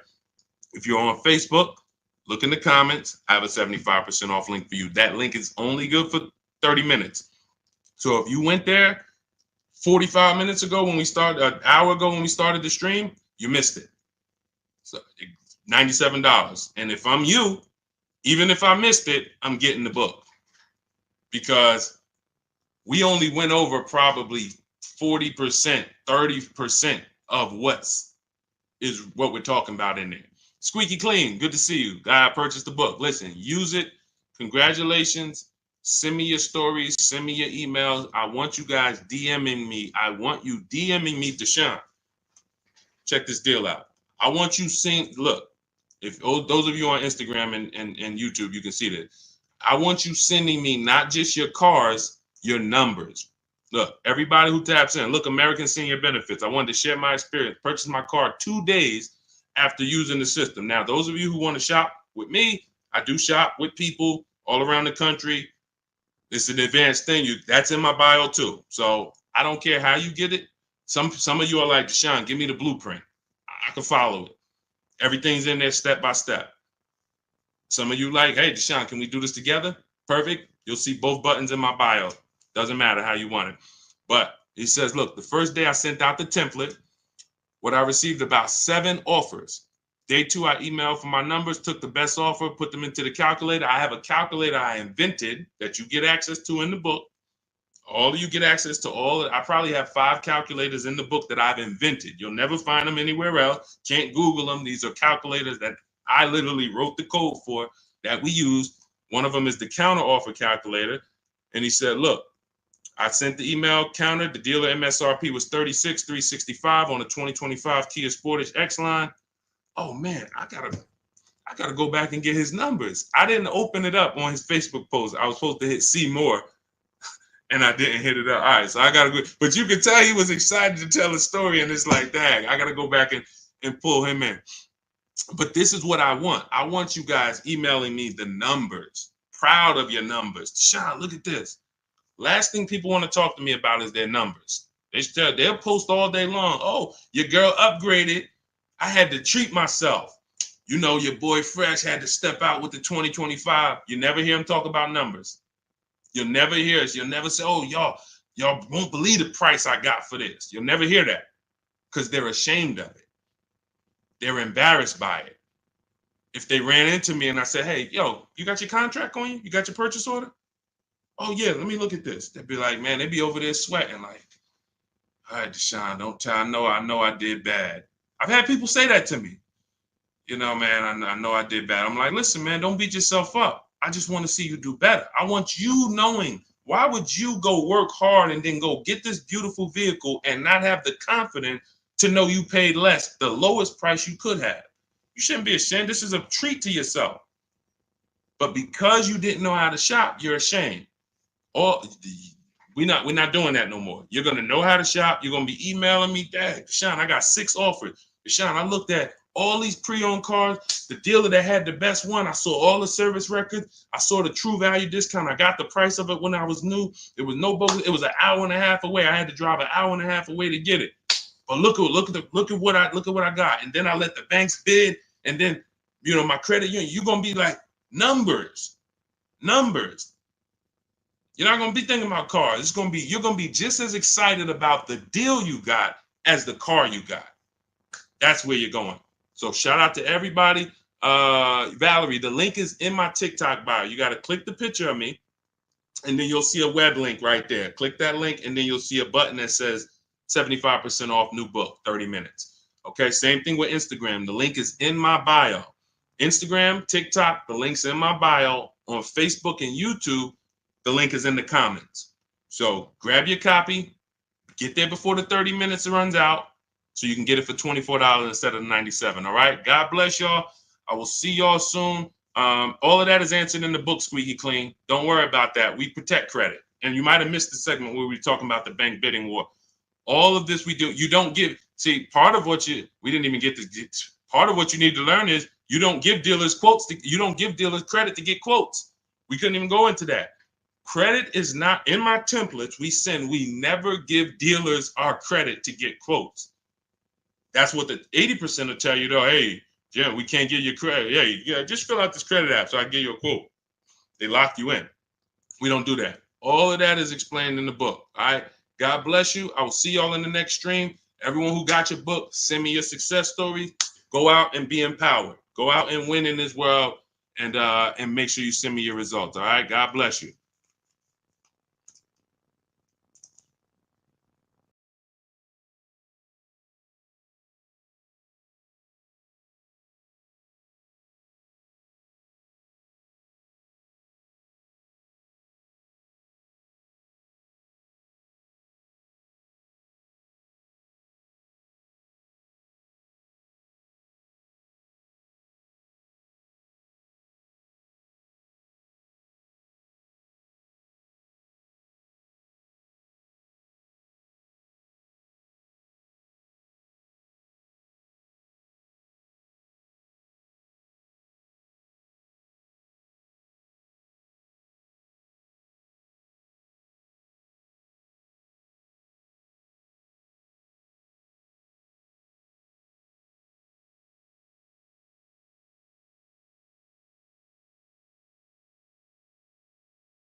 Welcome to Car Shopping Questions and Answers Live. I am your host, Deshone the Auto Advisor. We are live on 4 platforms now, and we're going to do some fast car shopping Q&A over the next 60 minutes. I want to make sure you know what you need to know to go out here and pay less for leases, purchases, new cars, used cars than everyone else is paying. There's only 3 prices you can pay with every car. Every car has 3 prices. Remember this: market value, above market value, below market value. Every car has 3 prices. Above market value is reserved for people who can't negotiate at all. Market value is reserved for the negotiators. And then below market value is reserved for the people who put dealers against each other and create competition so that they can see the entire market. Below market deals do not come from negotiators. You cannot get a below market deal negotiating. So, and you can't know you got a below market deal negotiating. You must get dealers against each other. And that's what we do here. That's what Cars from Home is about. So start typing your questions. Who's car shopping now, or you will be over the next 12 months? Type me in the comments. Let me know if you are car shopping right now, or you will be over the next 6 months. Type me in the comments. I want you guys typing your questions, and we'll bring the first question into the show in about 10 seconds. All right. Shout out to the people who are, if you're car shopping now, let me know. All right, Dolan, I see we got our first couple questions. Let's get the show on the road. You guys can keep typing, and then we'll, as we get more questions, we'll keep it going. What do you think of drive time? Do you think it's a good option? Well, drive time, any website that does not put dealers against each other is not a good website. Most people are going to try to sell you on variety. And variety makes you think you're getting a better price. Give you an example. Carvana says, we have 50,000 cars for you to choose from. That's variety. It's no different than if you walk into the Lay's potato chip factory and you're looking at 100 different flavors you never saw before. They're all Lay's, and you're like, wow, y'all got sour cream and onion, but y'all got baked potato, all of this stuff. It's variety. But if they said to you, every single bag is $7.99, you don't have any competition. So you can't compare anything. You can't even compare them to what they would sell it for in the store, because you're in the factory where all of the variety is. That's how most of these websites operate. It's strictly variety, but variety doesn't drive down prices. Competition does. So you want every car you're buying, leasing, you want to look at 100. You want to know within 100 miles of me who has a car like this and who's willing to sell it to me for. What are they willing to sell it to me for? Because this is not the Apple store. My biggest thing I want to get across to you guys concerning this pricing is cars are not like the Apple store. You go into the Apple store in California, the iPhone 15 or 18 or whatever they come out with is going to be the same price as the Apple store in Florida, same price in New Jersey. It's not like that in car dealerships. Every dealer is selling their vehicles for a different price. Every dealer's best price is different. So if you're going to find the below market best prices, you need to be on websites and you need to be using tools that allow you to get multiple offers from multiple different dealers. And there's no websites that do that, so to speak, but our system in Cars from Home is what we use to do it. We're going to get multiple offers, look at all the used cars within 100 miles, screen them down, see which one is the below market lease, the below market deal. And we're going to do the same thing for purchases. We're going to reach out to 25 dealers online. Using my email scripts, we get 5 quotes. So then we pick the best one. Now, you can feel free to do that manually. If you want to actually manually try to call dealers and get multiple quotes, you can. But I recommend you don't talk to dealers. And that's why I created a system where you're just emailing. But even if you called around, if you're looking for a Honda Pilot and you got 5 different managers to give you 5 different offers, you're going to see they're going to be totally different. This one's going to be $29,000. This one's $31,000. This one's $38,000. This one's $32,000. Like, they're going to be totally different because every dealer has a different price, and 80% of dealers are overpriced. So you're going to be shocked at how overpriced some of these dealers are once you start to get multiple offers. But yeah, when it comes to websites, Christian, if they're not putting dealers against each other for us, if they're not allowing us to see where dealers rank against each other, it's trash. Even on used car marketplaces. Used car marketplaces need to be telling you what discount you're getting from the original price, which they're never going to do. They're used cars. If you've bought a used car in your life, I want you to type the letter U in the comments. If you've ever bought a used car, I'm going to tell you something right now that is that you're going to be like, wow, you're right. That's common sense. But no, none of us have ever done it. No one's ever done it. That's why I added it to my system. When you look at used cars on the marketplace, on the website, cars.com, Auto Trader, you're looking at them using algorithms to tell you if this is a good deal or a bad deal.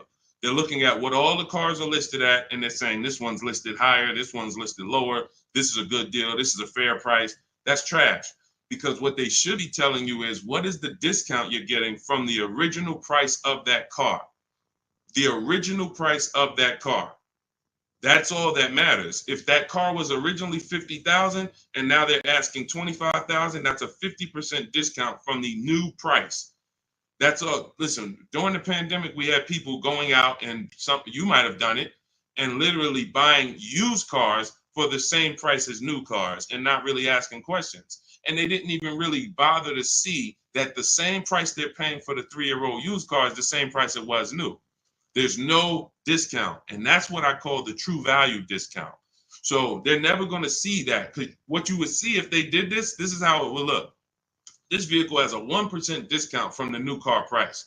This car has a 6% discount from the new car price. And you're going to be like, why the heck would I buy that? It's really no discount. You charge me the same price as what it was new. That's all that matters. But they're never going to do that, because then they have a bunch of people paying them to sell cars for them through their website, and the cars wouldn't be selling because people be like, yo, I'm not buying that. There's no value there. So that's what we need to know when we're getting a used car. That's the last step when we're narrowing down our used cars. We pull the original MSRP, we get the original price, and then we compare that. I have a calculator in my book that does it. You put the original MSRP in, you put the asking price in, and then it tells you this vehicle has a 42% true value discount, a 38% true value discount. And that's what you compare when you're shopping prices for used cars. Okay, everything that I'm talking about, if you're like, Deshone, I want the whole blueprint, I'm not going to remember this, you can go and get my new digital book. It's called Cars from Home, 7 Steps to Saving Time, Money, and Avoiding Dealerships. You'll know our system for screening down used cars. You'll know how to get the original MSRP. You'll have the true value calculator, and you can get your copy for 75% off as part of our welcome offer in my TikTok bio for 30 minutes, my Instagram bio, 30 minutes only, or YouTube comments or the Facebook comments. And you won't pay $97. You'll pay $24 if you get there before the 30 minutes is up. So go grab your copy. Come on back to the show. Catherine Marie, I have a 2022 Chevy Blazer, 40,000 miles. I want to trade in for a 2024 Kia Sportage. My credit is 530. Is it smart right now? I've never been late on payments. Smart is relative. Why are you doing it? If you just got a vehicle, you're right now driving a vehicle that it's depreciating like this. Whenever we get into so she used a curse word too. A lot of you know, if some of you may know, if you've been on a stream with me before, what's the word she used that we don't use here? Some of you may know. I'm not, Catherine, you're new to the stream, so you don't know, but you're about to find out that there's a word. Let me see if anybody gets it. I'll tell you in 3 seconds. Okay. Trade. All right, trade. Why don't we use the word trade? Because you don't get anything, you don't get the value, the maximum value for anything trading it. So if I wanted to get rid of this phone, it's an iPhone 14, would I make the most money trading it, or would I make the most money selling it online on the open market? Would I get the most money trade or sell? Type into the comments. Y'all know, listen, I need you to lock in. Let's go. You know, the people who win with us are the people who are locked in. The whole world wants to distract you and have you focused on all of these things. None of this stuff is going to keep money in your bank account and make sure you're keeping thousands of dollars. You're paying thousands of dollars less. So lock in. Focus, exactly. Trade. No, not WW. No, not trading. Yes, body. Sell. Yes. Open market. Exactly, Shiva. You're going to make the most money selling something on the open market, not trading it. So when in the past we used to have to, sell our cars on Facebook. We don't have to do that now. There's big companies that make us cash offers for our cars that literally write us a check the same day. CarMax, Driveway, Instant Kelly's Blue Book Instant Cash Offer, Carvana, AutoNation, and Car Gurus. That's 6 offers. CarMax, Carvana, Driveway, Kelly's Blue Book Instant Cash Offer, AutoNation, Car Gurus. 6 cash offers that we get in 20 minutes. This is in step 2 of my shopping process. This is called the equity assessment. Before you can go into your next car, you want to see what is the maximum value I can get for my current car or my current lease. Can I sell my current lease and make $3,000, $5,000? And if you didn't know you could sell a lease, type a question mark, because if you didn't know you could sell a lease, how much has that cost you already? Just not knowing that you can sell leases, just dropping them off to the dealership. And if there's $2,000, $3,000, $4,000 of equity, or like in the pandemic, some of us had 10,000 equity, 7,000, you're just giving it back to them, and you're wondering why they're saying, oh, good news, we could get you in this new car with no money down. That's because you have equity that they're most likely using for your car, because you don't know how to assess your own equity. So we do this ourselves. So when it comes to to me, you look like a lease person. You have a 2 to 3 year old vehicle right now that you're already replacing, and you should not be swapping cars. You're going to have a ton of negative equity, because unless you're putting big down payments down, every time you trade these cars in, Catherine, you're just moving all of the baggage from the old car over to the new car. And so you should be leasing, but you're buying. Buying is for people who are going to buy their cars and pay them off and then keep them until the depreciation doesn't look like this anymore, because this is normal depreciation. This is why you buy a car for $40,000 and in 5 years it's worth $18,000 or $16,000. That's called depreciation. So, but you get to a point when you own a car where your depreciation looks like this. Your car, this is around 8 years. Now, your car today might be worth $10,000. Next year, it's worth $9,800, $9,200. It's not losing that much value anymore. But if you're not buying cars to get to this space, you're throwing money out the window, because you're losing thousands in depreciation. And then what you do is you're riding that sliding board of depreciation down to the bottom. And as soon as it's about to cool off, you say, oh, let me go get another car and let me ride it down to the bottom again. So you're literally replacing your vehicles in the point in time where you're losing the most money on the vehicle through depreciation. That's why you should not be buying. So now your credit is not in a place where you can lease. So what should you be doing? Building up credit to go into a lease. It's very simple. If I needed to lease, because leasing is going, and you'll see, we'll go over this in the stream. Leasing saves you a lot more money. For $530 a month, we got some people driving $40,000 and $50,000, $60,000, $40,000 and $50,000 vehicles, brand new with no money down. For those same payments, you're driving a vehicle that's less, but it's bigger than the payments. It's more about you not tying up your money in cars. That's what a lease is about, because you don't want to tie up money in a depreciating asset unless you're going to keep it a long time, long enough to let the depreciation cool off. You're tying up all of that money. It costs a lot to buy. A $25,000 car is $500 a month on a 5-year loan. Meanwhile, like I said, $500 a month on a lease, depending on the car, can get you a $40,000 car or a $50,000 car. You don't believe what I'm saying? Look at Zafrina. Zafrina is paying $579 a month. She's driving a $65,000 car, $65,000 Jeep Grand Cherokee.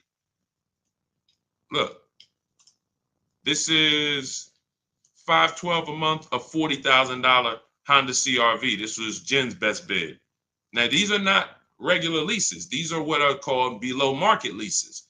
So these don't, I know what you're thinking, Deshone. I saw the commercials. They all say you got to put money down when you lease. All of that is a commercial. Those are not deals. So the point is, what you got to understand, Catherine, is your first thing is to see is to determine why you're buying. And if I'm you, I'm staying in that car and I'm getting my credit to the point where I can lease. You got a nice car. You have a solid car. You're going to switch that into a Kia. Your payment's going to go up, because if you go from that to a finance, another purchase, your payment's going to go up. You're going to have negative equity, and you're going to be no closer to leasing. So if you've never missed a payment, then you should be focused on getting your credit to about a 660, so that you can go. If you get to a 640 with a good payment history, you should be able to flip out of that Chevy Blazer into a brand new lease, and you can actually save money. Because if your payment has to be high. For a 2022 Chevy Blazer, you financed it, your payment has to be high. That's a $40,000 vehicle. So I'm guessing your payment is around like $700-800 a month. Depends on if you put money down, but you could be driving so much better car than that, or you could have a lower payment. So it's but you got to get your deal on the right foundation. Leasing is the foundation. Go ahead, Dolan. Leasing versus buying is the foundation. Most people are overpaying strict. It's not just they don't know how to make people bid. It's literally their deal is on the wrong foundation. They should be leasing, but they're purchasing. That's the problem. Negative equity all day long, high payments. They just always have them. What about with a low credit score? What is that? You're gonna have to. I need more info than that. I need more info than that. Like, relate that to your question. Are you trying to buy? Are you trying to lease? Like, what is? Give us a more detailed question, Santiago. Go ahead, Dolan.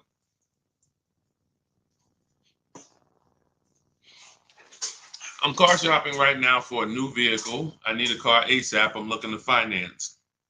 Okay. So, first thing to determine is, do you have a current car? Do you have a current car, then you've already decided you're going to purchase. You're not leasing. So therefore, now we move to step 2. My process is 7 steps. Step 2 is equity assessment. Do you have a vehicle you need to sell? Okay. Now we're going to budget for. Are we going to budget for a new car or a pre-owned car? Can you afford both? That's the thing. Now, in my book, I have something called the perfect budget calculator. This is where we use the standard interest rates. We put our, preferred down payment in. It could be 0. Some people, you're like, Sean, I could put 3,000 down, but if I don't have to, I don't want to. That's what the perfect budget calculator does. You put in what you could put down comfortably. You put in what can you spend monthly comfortably. You put in what equity you have from your old car. You put that in, and then what it does is it tells you how much you could afford for a car. Could be 22,000, but you get multiple goals, because what you got to understand is, if I spend $400 a month for a 5-year loan, that's less money than if I spent $400 a month on a 6-year loan. So what we do oftentimes, you can actually budget for a lower price vehicle simply by shopping for a vehicle with a 5-year loan instead of a 6. So yes, my budget might be $400 a month, but for how long? So the perfect budget calculator gives you multiple goals, because you got to decide, what can you afford? Can you get everything you want in a new car at your budget? You said I'm shopping for a new vehicle. Can you get everything you need in a new vehicle for your budget? If not, then you got to go pre-owned. And then now what you're doing is you're going to the market and if let's say you're shopping for a new vehicle, because you said I'm shopping for a new vehicle, what we would do is we're separating the finance from the purchase of the car. See, because I could already tell by your statement, you're going to go in mixing them. And what I need you to get is, you're giving dealers, anytime you buy a car from a dealer and you give them a loan, you get your loan from them, you've actually given them 2 transactions. You've given them 2 transactions. Buying a car from a dealership is one transaction. Getting a loan from a dealership is another different transaction. And you're never going to get the best deal doing that, because you're not bidding out the loan. What we do is we bid out everything. Every part of our car buying transaction, we're bidding it out. So we're bidding out, let's say you're searching for a new Honda Civic. Okay, there's 25 Honda dealers within 100 miles of me. I'm talking to all of them online. You use my way, you're doing it by email, copy and paste. You do it your way, you can call around, ask for the managers. But I want to find the Honda dealership that's going to sell me a Honda Civic that I want for the lowest price. Who's going to beat everybody? Now, once I find that person or that dealer, now it's time for me to bid out my loan. My loan gets bid out by me reserving my car with the dealership. Hey, Honda, you already got. See, when you do this, what you're going to get is you're going to get a buyer's order, and you're going to say to the dealer, okay, I'm going to go shop for my own financing, but if you could beat the rate, you can have the business. So sometimes where you're going wrong. Another way you're going wrong is you're not giving the dealer a chance to beat the rate you got. And that's losing you opportunity. And the more people bidding for your loan, the better. And I'm going to tell you how you could do it without affecting your credit negatively. So this is all what I call the bank bidding war. This is in my books, the bank bidding war blueprint, because like I said, we bid everything out. That's how we get these deals that we get, that you see people get. So the point is, we lock up our car, we go home, we have our banks bid, we have online credit unions bid, online banks bid. Whoever gives us the best rate, now we call the dealership and we say, hey, if you can beat the rate, you can have the business. See, if you, it doesn't have, you never want the dealer telling you what your payment is going to be. Your payment is between you and the people giving you the loan. But because you mix those transactions, you don't realize you're giving the dealer maybe $5,000, $7,000 of negotiating room in the car you want to buy. And then you're giving them another $3,000 of negotiating room in the loan. So they have all of this money to move around. And then, God forbid, you trade in your car. Now they got another $3,000 of wiggle room in that. You're giving them all three transactions. And that's why you're wondering, oh, I hope I could get a good deal. You can't. You have to separate these transactions and do them at home so that you can bid them out. So that's what you would do. If that's a process I call the 25 to 5. And as you can see, you don't need a lot of time to work our system. Ansley, I want to say, where's Ansley's deal? I think he got his below market deal in like, look, he said right here, he said, I started the process Saturday. I accepted a deal Monday. Got the car delivered Thursday. So for those of you, if you're like, man, Deshone, I need a car in 3 days. Ansley started the process using our process Saturday, accepted a deal on Monday. This is a 90-minute to 3-hour process to get below market deals. This isn't days. I haven't spent more than 90 minutes to get any deal. My Infinity truck, all my leases I never spent more than 90 minutes to get any of these deals. But you can see here, he got a 2024 Infinity QX60 Lux. MSRP was $58,000. Huge discount, multiple offers. He got a 1% lease. That's a $554 a month payment. It's a $58,000 vehicle. It's people paying $554 on $35,000 vehicles, leasing them. You got to understand, bidding is how we do it. Bidding is how we do it. So it doesn't matter if you need a car ASAP, you want the blueprint. Get your copy of Cars from Home, 7 Steps to Saving Time, Money, and Avoiding Dealerships. Now you can do this manually too.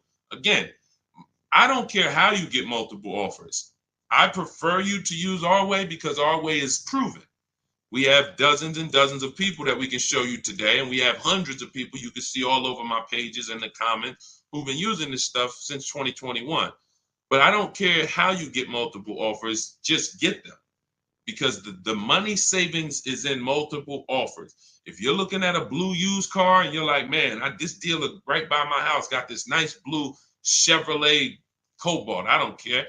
Just understand there are hundreds of that same vehicle all around. And that what they want you thinking is this is the only one like this. So that way you can come deal with them, and then whatever way you can negotiate, there you go. Once you understand that as an ex-car salesman, I can tell you even the most rare G-Wagon, there's more than one of them. That's the most rare cars. There's more than one of them. Very few cars are one of one.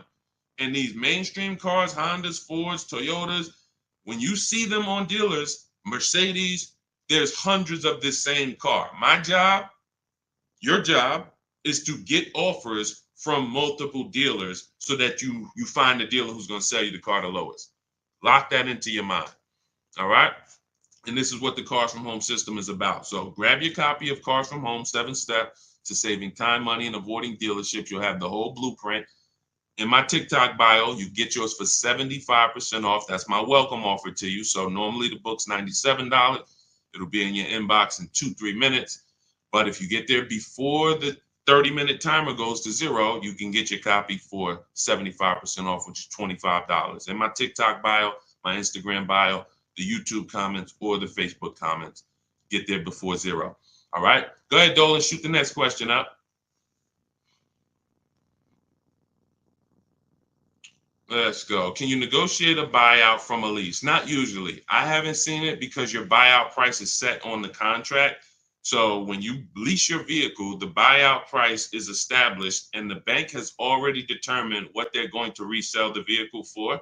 So they estimate based on what you tell them you're going to use their resale value. So if you tell them you're going to use 10,000 miles per year for 3 years, they're expecting the vehicle to come back with 30,000 miles on it, and they're anticipating what their market value will be to resell the vehicle based on 30,000 miles. That's why when you bring the vehicle back with 40,000 miles, you must pay for that because they've already anticipated our sale is based on 30,000 miles and you brought it back with 40.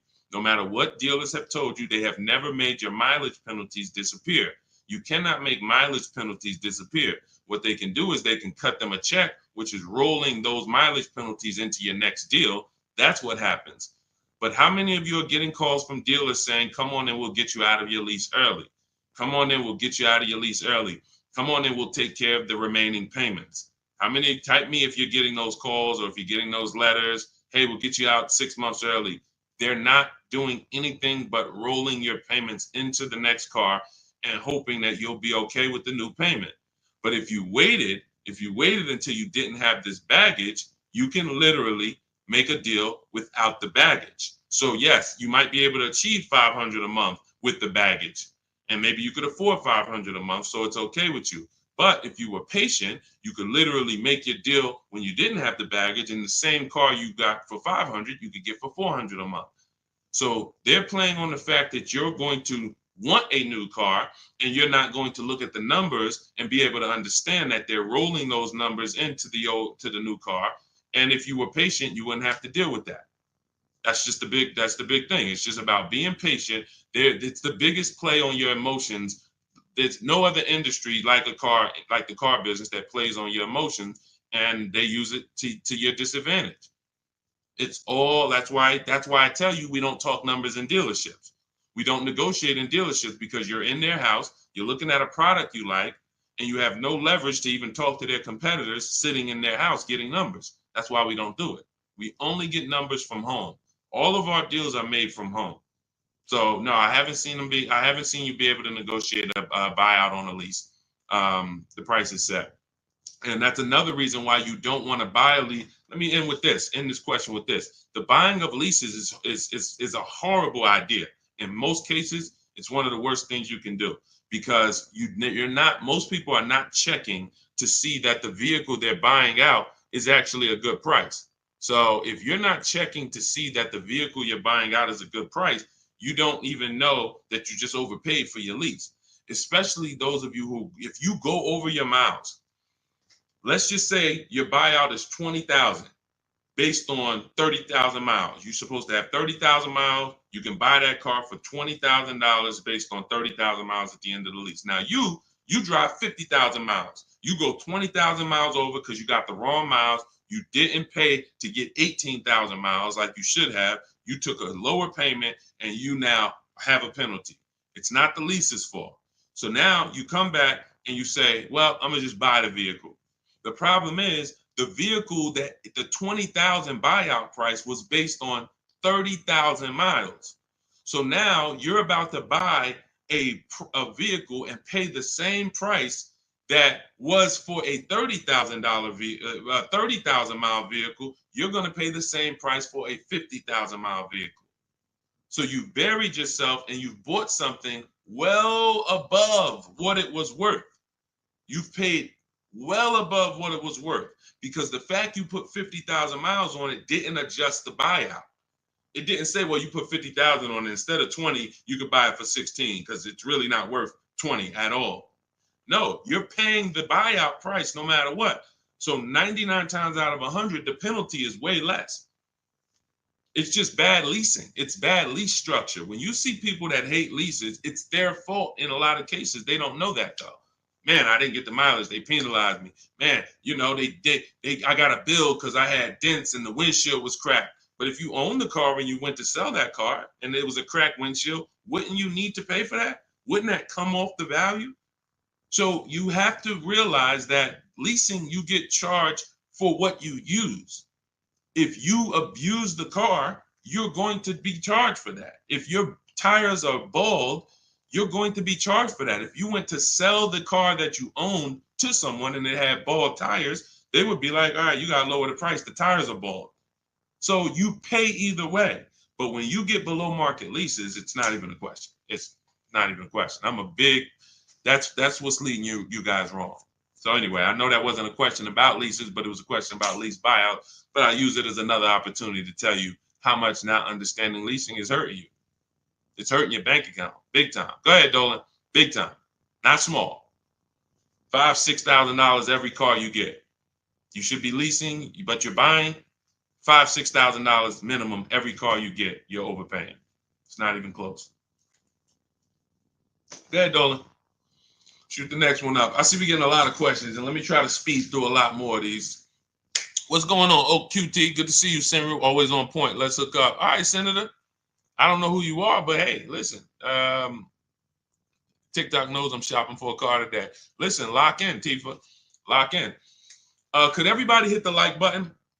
Everyone who hits the like button, if you support good content and you're like, listen, I need to help spread this because my friend might be going out buying a car today and they might be getting, listen, they need this. So appreciate everybody who hits the like button. Appreciate everyone on TikTok, double tapping the screen, running those likes up. We can't spread this message without you. All right, Chef Champion. What do I do if I bought a Jeep Grand Cherokee and the value decreases faster than the payoff? That's normal.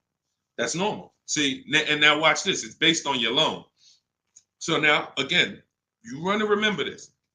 This is a basic lesson on depreciation. If we learned this in school, everyone would be just fine because you come out of school understanding depreciation, leasing, and buying, and you understand how you're going to beat this and not get caught up in this. So when you buy your vehicle, the Jeep is here. The depreciation is here. The next day, if you buy a vehicle for $40,000, you go back the next day, it's not worth $40,000. You've already owned it. It already has 10 miles on it. Even if you didn't drive it, literally because it's been owned, it's depreciated. So it went from 40 to 36 the day you bought it, 34 the day you bought it. And so depending on how much you overpaid, it could drop even more. If you should have gotten a $7,000 or $8,000 or $10,000 discount off the car, but you didn't get a discount because you don't know how to make dealers bid and you're trying to negotiate and you don't know about rebates and all that, you overpaid. It doesn't change the fact your car is going to depreciate based on the market value of that car. So when the market sees that some people are getting $7,000 to $10,000 off of the new ones, your 1-year-old one becomes worth even less. So depreciation is what you're trying to avoid, but you can avoid it by, you can't change what the vehicle is going to do. Pay very close attention to this. You cannot change. If a vehicle is going to depreciate like this, there's nothing you can do to change that. The only factors you play is how much you drive. High mileage drivers, you're depreciating like this. Your slope is steep. You're putting 100,000 miles on cars in 4 years. Your car goes from 40,000 to daggone 15,000 in 4 years. Like that's the way you do. Your normal driver is going to look like this. So you can't change that. What you can do is you can say, are you going to keep the vehicle long enough to avoid that? You're riding out the depreciation. Who has a vehicle in here that they've had outside their house right now? Right now. It's older than 8 years. I want you to type the number of years in the chat. Let me know how many years you've had the vehicle in your driveway. If it's more than 8, I want you to type 12 years, 11 years. If it's more than 8, I want you to type the number. Okay, I see you. The next 11 years. No, not 2, Kathy. It has to be more than 8. All right, 12 years. I see you. All right, I see you, Happy. 8 years. Raw Doggy, 18 years. Okay, TT, 18 and a half years. Charlie, 35 years. Okay, so when we look at this, this is how you beat depreciation. This is the goal. This is the goal of the purchase. You need to understand, Chef, that that's the goal of the purchase. See, they're not thinking when their Jeep Grand Cherokee value decreases after 2 years or 3 years. They're not thinking that way. They're long-term. See, short-term people who don't lease are the ones that are concerned about depreciation. Pay close attention, because you're getting the mindset of why not understanding leasing is super expensive. Because when you're them, you're not concerned with depreciation. TT is not concerned. She's had a vehicle 8.5 years, 35 years, like 18 years Raw Doggy's had. That vehicle, he's gotten the value out of it. And the more you keep the vehicle, the more value you get out of it. But if you're short term and you're looking to swap that vehicle out and go get another one, you are heavily concerned with depreciation, heavily. And the solution is you should be leasing. Let me show you someone who has a Jeep Grand Cherokee. Let me show you. Do I have Raphael? Where's she at? I don't even know if I have Raphael's deal, but I want to pull it in, because this was her second deal using our bidding system. Here we go. Now look at Raphael. So now she gets a 2024 Jeep Grand Cherokee, $45,000 MSRP, $46,000 MSRP, $549 a month. $549 a month. Look, 3 weeks. $549. So now when you look, I'm not even going to show you Zafrina's deal. She got a $65,000 electric Jeep, $579 a month. So when you compare what it costs them to drive these trucks, brand new, no money down, they literally give them $579, drive off. Raphael gave them $549, drove off in her truck. That's different than you buying this whole Jeep Grand Cherokee. Same price vehicles they're buying, call it close to $50,000. No money down, you're leaving out at $900 a month, $1,000 a month. You might put 10 grand down, or you might throw your trade in there as a down payment to get to $800 a month. But there, you're not getting to a $600 payment on a Jeep Grand Cherokee buying it. Maybe you bought a 3-year-old one and you might be paying the same payment as they're paying. But think about this. Why would I pay the same payment? Because some of you are like, oh man, Deshone, I buy used cars. Is that better than leasing? Not if you're a short-term person. Because what you're doing is, you take somebody like Raphael, she's pulling up $549 a month, brand new $50,000 Jeep Grand Cherokee, $46,000 Jeep, what's the MSRP? $46,000 Jeep Grand Cherokee Limited. Now you got that same vehicle, but you bought it used. So instead of $46,000, you found one for, let's say instead of 46, you got a nice one, 28,000. 28,000, let's round it up with taxes, be generous. Let's just say 30,000 with taxes. What's the car payment on that, people? What is the car payment on a vehicle that is $30,000? Type into the chat. Some of you know, based on our $5,000 rule, what's the car payment on a vehicle for $30,000? Thank you, Happy. $600. Thank you. I love, man, my people on point, man. I'm proud of you. I'm proud of the people that's on point, locked in. I know y'all. I don't have to worry about y'all. So $600 a month. Now look at this. That's if we found a used one at a great price, 20-something thousand, high 20s with taxes, we at 30. So we're leaving out the dealership paying $600 a month for a used vehicle, 3 or 4 years old, 1 year warranty left, or potentially no warranty after a year. So versus someone who's driving a brand new $65,000 Jeep Grand Cherokee electric, $579 a month, or like Raphael, who's driving her limited for $549 a month. She's pulling up next to you in the same vehicle, but the new version, you're paying more than her. This does not make financial sense, and there's no way to justify it because you're not getting the money back. If you were going to say, Deshone, yeah, I'm paying more now, but in 3 years, 5 years, 6 years, when I sell this thing, watch how much I get back. If that was the case, then it'd be different. That's not the case. You don't get the money back that you put into these cars. That's why the people who learn from me, who get below market leases, we're never putting the money in the car. We're putting hundreds of dollars, couple hundred in. We're driving these brand new cars. We get the mileage we need.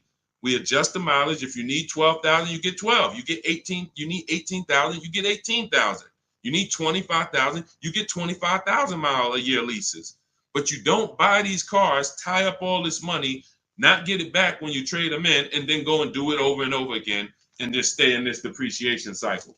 Just stay in this depreciation cycle all the time. You're living in this depreciation cycle.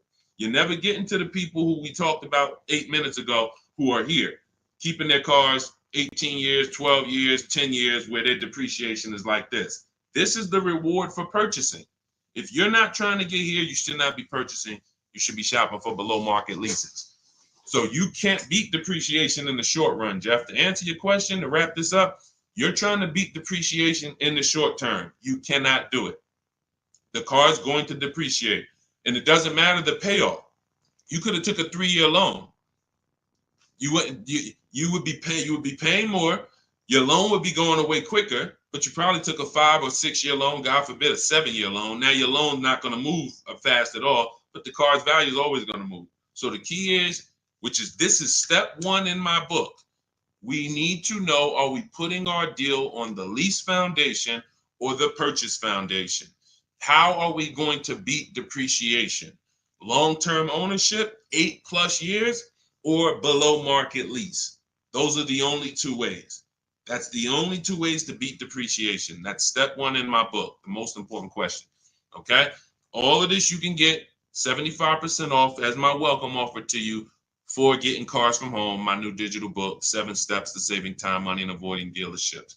It's already 5-star rated. You can type it into Google. You'll see all the reviews online. Shout out to everyone who reviewed the book on Goodreads. And the book is just everything I teach. Everything you hear on my streams, it's in there step by step so that you don't have to remember this. So you can go to my TikTok bio, my Instagram bio, the Facebook comments, or the YouTube comments. And if you get there before 30 minutes is up, you get your copy for 75% off the whole blueprint. The bank bidding war is in there, selling leases, high mileage driving strategies, all in there step by step for you guys. All right. Once you get your book, make sure you screenshot the thank you page, though. As soon as you pay, you're going to see a page that says screenshot this page. You can open the book link there, but you'll also have my support team's email, because sometimes you type it fast and you type your email wrong, and we can't send the book to a wrong email. So make sure you screenshot that page so you can have the support team's email. Go ahead, Dolan, shoot the next question in. Hey, what to do if I'm upside down and need a new vehicle? Well, you can only get out of negative equity 2 ways. This is also in my book.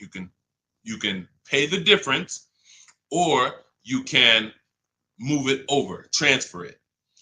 Now, the third option with negative equity is you don't get a car. This is what I call the bad credit for people with good credit. Negative equity is the bad credit for people with good credit. Because when I was in the dealership, some of you know I worked for Mercedes for 5 years, General Motors 5 years. The only people who couldn't get a car, who had great credit, was people with too much negative equity. So what you're looking for is you're looking to see, doing the equity assessment, what is the most I can get for my car? Because let's say the dealer tells you your car is only worth $14,000. but you owe $16,000. They're going to tell you you have $2,000 of negative equity.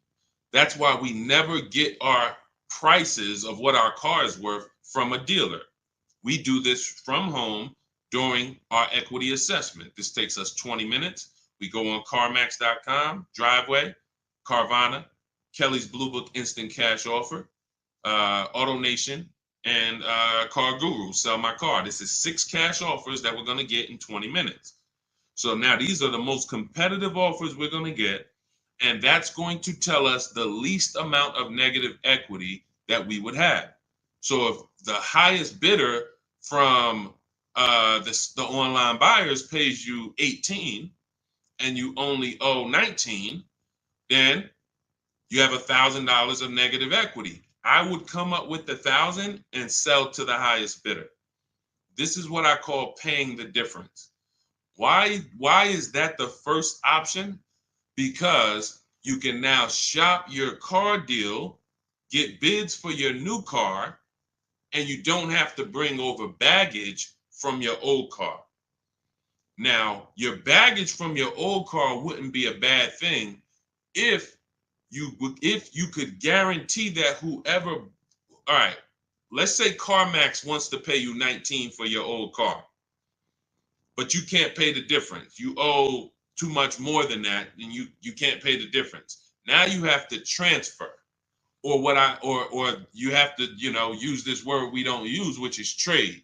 You have to trade. The only time that you can't get bids for your old car to maximize the value is in a negative equity situation. That's why we don't like it.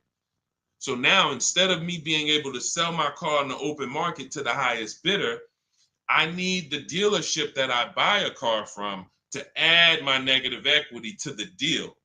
And the bad part about it is there's no guarantee they're going to give me the same thing Carvana was going to give me. If Carvana was going to give me 19 and they were the highest offer, there's no guarantee the dealership that I'm buying from could match Carvana's offer. In most cases, they can't. They're going to say, hey, that was Carvana. It's worth 19 to them. It's only worth 17 to us.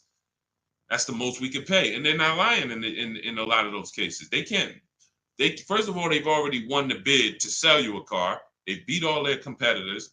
Now we want them to win another bid and beat all the people who wanted to buy a car from. That's just not going to happen in most cases. So you end up with more negative equity when you have to trade, because the dealer who ends up able to absorb your car does not have can't pay you what some of these online companies can. So I always say, get the online companies buy offers first. See if you can pay the difference. That's going to be the least amount of negative equity you have. That'll allow you to move with no baggage, and that's going to be the best thing for you. Now, that's the 2 strategies in my book for negative equity. 2 strategies. Now, if you need to transfer, now you have to take into account loan to value ratios. Depends on how much negative equity you have. Do you have 4,000, 3,000? That could usually be transferred over to most cars and go right on top of the purchase price, and you're going to be fine. But if you have $10,000 or $15,000 of negative equity, there's not many cars that you can switch over to, and it's going to allow you to absorb all of that unless you get a big discount. If you get a big discount, you look at somebody like Milligan. Milligan gets $27,000 off her. Where's her deal at? She gets $27,000 off her Mercedes EQE. It was $79,000. She ends up getting it for $51,000. That's bidding. She gets all the discount and all the rebates. And now you look at somebody like Kimberly. Kimberly gets $20,000 off of her Maserati. $86,000 vehicle, 87. She gets $20,700 off. If she had to roll over 15 grand of negative equity to this deal, she could do it. So the bigger the amount of negative equity, the more you need to search for a car that has the best offer on it, the below market offer on it, gives you a lot of rebates, a lot of discounts, 7, 10 grand, 12 grand off, so that you can roll that negative equity over. And 99 times out of 100, you should be rolling it over to a lease, because once the lease is paid off in 3 years, you're gone, and the negative equity is gone. And it's a hedge, because this has happened to people. They didn't plan on it, but they'll roll over 5 grand of negative equity or 10 grand of negative equity to a lease. Vehicle gets totaled. Gap insurance kicks in. They go out, they get a new car, and they're fresh. So with a lease, you're burying the negative equity into the lease, and you're paying it off in 3 years, and then you're fresh. And in the case of a, God forbid, total, or the vehicle stolen and not recovered, it's gone. Negative equity is gone. So it's the best way. Going from a negative equity situation to another finance makes no sense to me, unless it was an emergency and you had to switch cars. That's the only time, like you were planning on keeping the car 8 years, 10 years, but there was an emergency. Maybe your wife had triplets and the car doesn't work anymore. Now you have to go and get a bigger car, but you're a long-term person. That's the only case. The other cases, you should be flipping negative equity into a lease. That's the solution. Go ahead, Dolan. Great questions, great questions, great questions. Have you explained the lease? Well, the lease is very simple. It's for short-term people, and short-term means I'm not keeping my car long enough to ride out the depreciation. See, short-term is not a 5 years, 8 years, it's 3 years, no, it's the depreciation curve looks like this on a car. So a short-term person is not going to get here. You're not keeping your cars 8 years to where you're going to ride out the depreciation and now you're not losing value. Car's paid off. You got a great asset in the driveway, and you're going to keep it for another 2, 3, 4, 5 years to get the most money out of it. That's the purchase route. That's how you're beating depreciation there. Leasing is for people who are going to, you've been taught that you should buy, even though this is your ownership cycle. This is your ownership cycle. It looks like this. I buy a car, it loses 50% of its value in 5 years. I go and I do it again. Trade it in, replace it, do it again. Every single car I buy, I'm losing thousands and thousands of dollars in depreciation. Then I go and do it again. I never let it cool off. And I'm putting a lot of money into these cars because I buy the whole car. $40,000 car, $25,000 used car, whatever. I'm putting all the money into these cars, and then I'm replacing them before the depreciation cools off.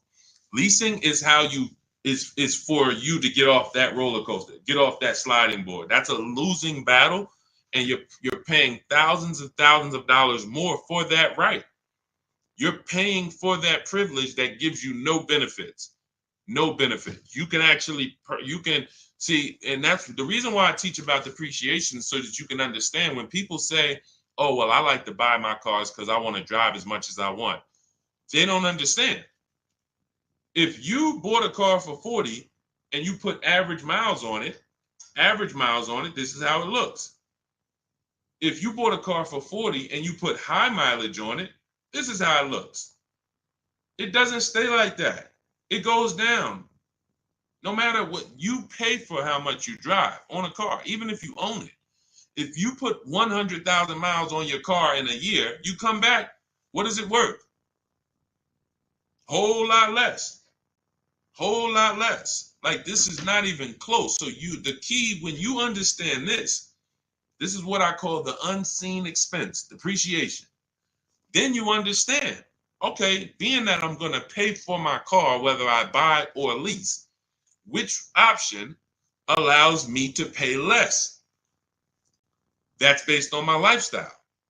If I'm going to keep my car 8, 9, 10 years, buying allows me to pay less in the long run. In the short term, buying is more expensive. Remember, we already compared somebody like Zafrina's lease, she's paying $579 a month, driving a $65,000 car. We compared that to a used version. Somebody gets a used version for $30,000. They're paying $600 a month to drive a used version, 3, 4 years old. Somebody who wants to buy a brand new version like Zafrina got, $65,000 car, that's a $1,300 a month payment. Even with a big discount, let's say, well, Deshone, what if they got a huge discount, $15,000 off? Okay, let's play the game. So they get a huge $15,000 discount off that same Jeep that Zafrina got. So instead of paying $65,000, let's go back to her so everybody can play along. So instead of paying, hold on, no, that's not. All right, so $65,000, she gets a $15,000 discount. So instead of paying 65, she pays 50. What's the payment on that? Come on, type into the chat. Stay close to the chat. She gets it for 6. She gets it for 50. Huge, big discount. What's her payment on a $50,000 purchase? Some of you know we got to do our math, because every $5,000, $100 a month, we could see if anybody's going to type it in. What would her payment be? Once in a lifetime, huge discount, $15,000 off. $1,000. $1,000. $1,000. So let's compare these three so that we can understand that this is not even close. You have Zafrina, who's driving a $65,000 vehicle for $579 a month. She's leasing it, 12,000 miles per year. If we compared a used version of this vehicle, that we basically took half price.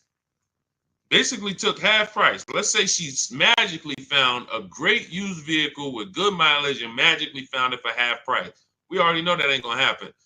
And y'all know why I'm doing this. You can see, dang, if we're being extra conservative and these numbers are still nowhere close, imagine how much you're really losing by not understanding this. If we use real numbers, if we use like more accurate numbers, you're not getting a $15,000 discount. You're not getting a half price discount on a used one. You might get it for like 40. So that 40,000, that's an $800 a month payment. 30,000, $600 a month payment. Brand new one with a big discount, $1,000 a month payment. None of these are close to what Zafrina's paying at $579 for what she's getting. Driving a brand new vehicle, not tying up her money, driving a brand new vehicle. No, so that's what I'm saying. The reason why leasing versus buying is step one in my book is because if you buy, but you should have leased, you cannot get a great deal anymore. You cannot. That's why you're like, you may write me and be like, Deshone, man, I figured out I shouldn't be buying anymore. Should I stay in this car? Or should I switch to a lease now? There's no benefit in you staying in it. If you can swap from a finance to a lease or from a purchase to a lease right now, you should be doing that right now.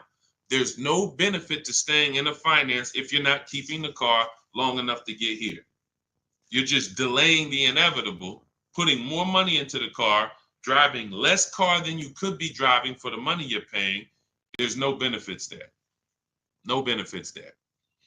So that's it. Everything we're talking about is in my new digital book, Cars from Home, 7 Steps to Saving Time, Money, and Avoiding Dealerships. Our entire process is called Cars from Home. 90% of what we do to get these below market deals is at home with a computer. So you don't need to be a great negotiator to get these prices that you're seeing people pay. You do need to have the blueprint, and Cars from Home, my new digital book, is the blueprint, and you can get a copy for 75% off. It's normally $97, and it's worth every penny of $97, but $24 is better. If you can get to my bio before the 30-minute timer goes to 0, you can get your copy for 75% off, which is $24, and you'll have everything we're talking about, everything we haven't had time to talk about so far: leasing, buying, below market deals, purchases, the bank bidding war, where we have banks and credit unions bidding. All of this is laid out for you step by step in the book. So grab your copy in my TikTok bio, my Instagram bio, the YouTube comments, or the Facebook comments. Get there before 30 minutes is up. Okay, go ahead, Dolan, shoot the next question in.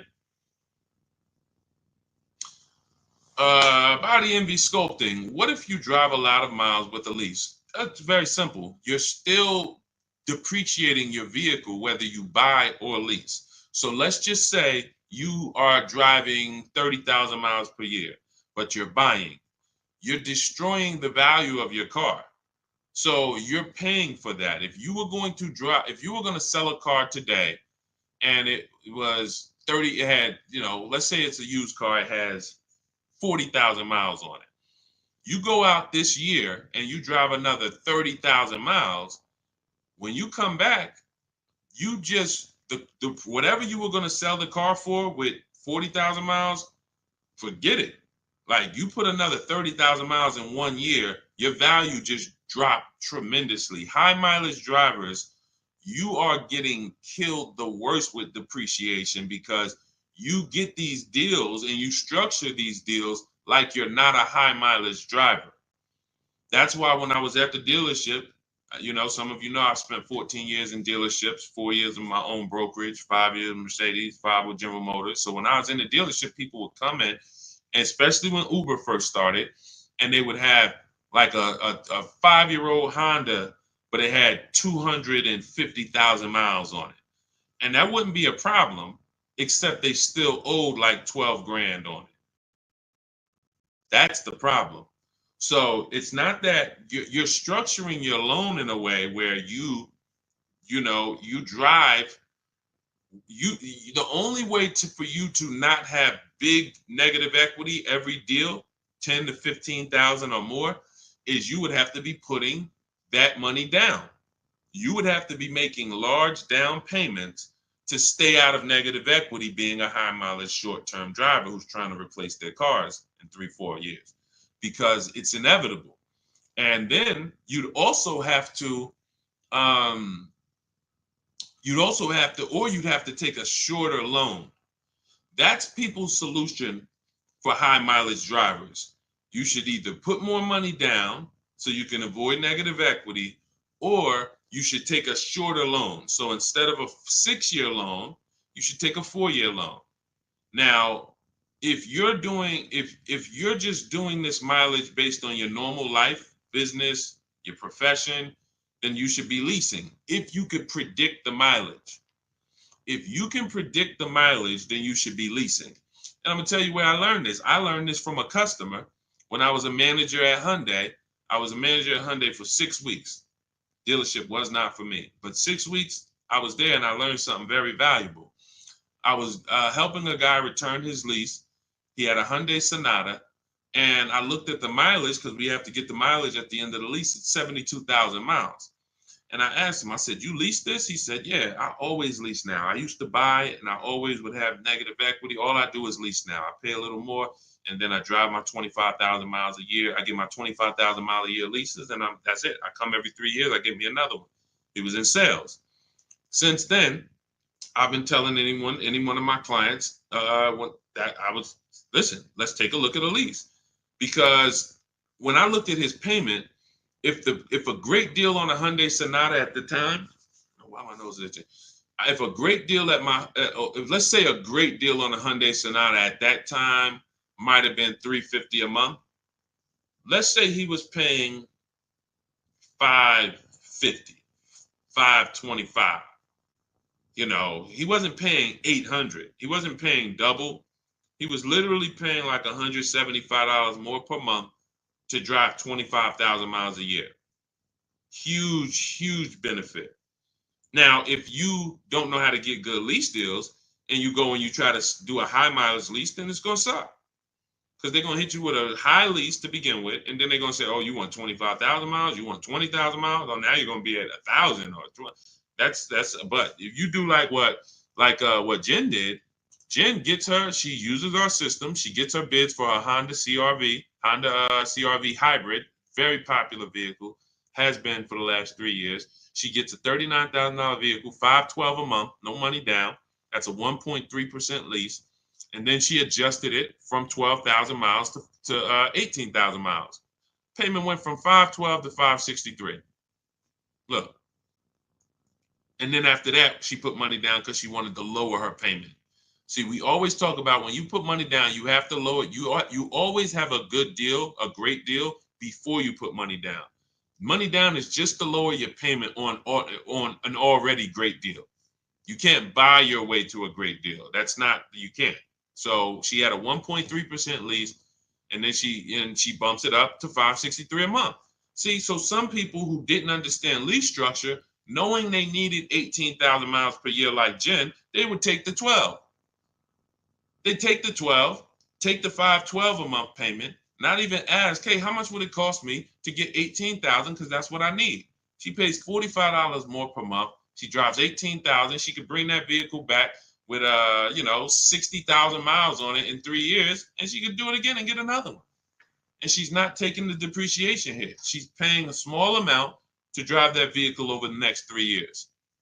That's the benefit of getting below market lease deals. Hey, Ava. Hey, no problem. Yeah, thank you for what you do. No, thank you. Thanks for showing up. I'm here for the people who locked in.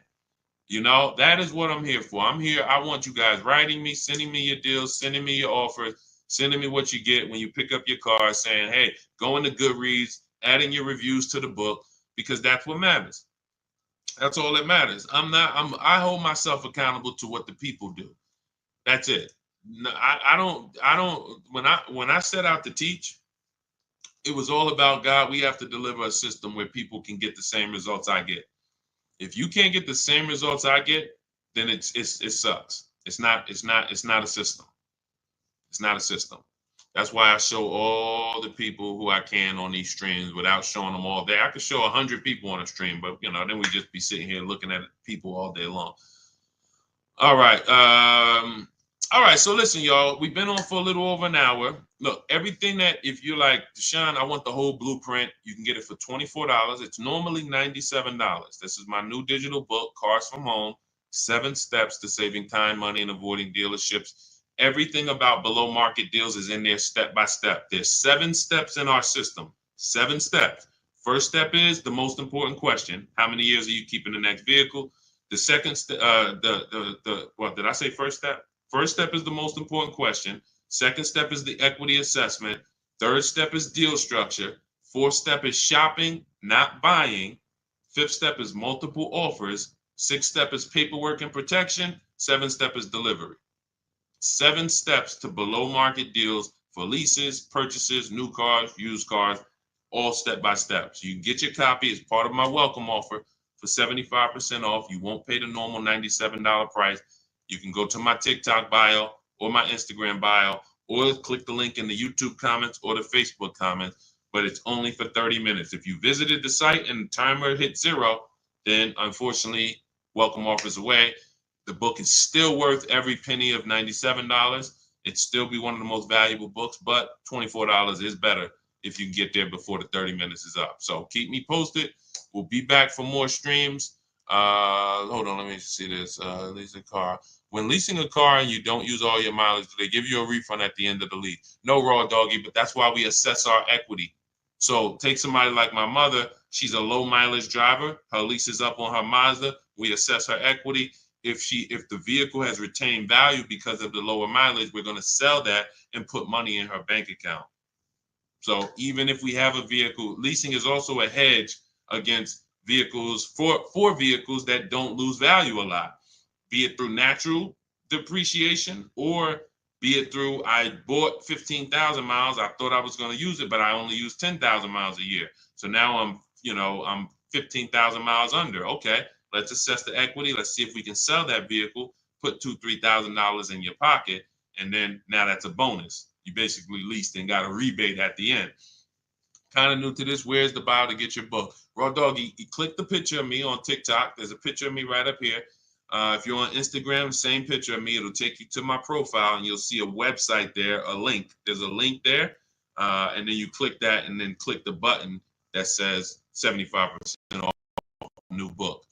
Okay, all of you who have been asking about the Shop with Deshone program, you can certainly go to my bio and see if you qualify for that. I do shop with certain people all around the country for people who want a more personalized learning experience. Some of you are done with you. You might be a done with you person. So if you're a do-it-yourself person, that is the blueprint. Cars from Home, 7 steps to saving time, money, and avoiding dealerships. That is the blueprint. But if you're a done with me person, if you like to do things with people, personally, then you could also go to my bio and you can get information about the Shop with Deshone program. I don't care how you do it. Just get in where you fit in, get multiple offers, unlearn what you've been taught, or I can't even say what you've been taught. If you think about it, no one taught you to buy a car. They programmed us. We didn't go into school. We didn't learn. This is how it was like. It was a programming.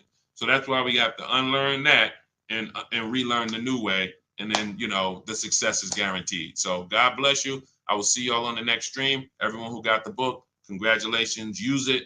Win all day. God bless you.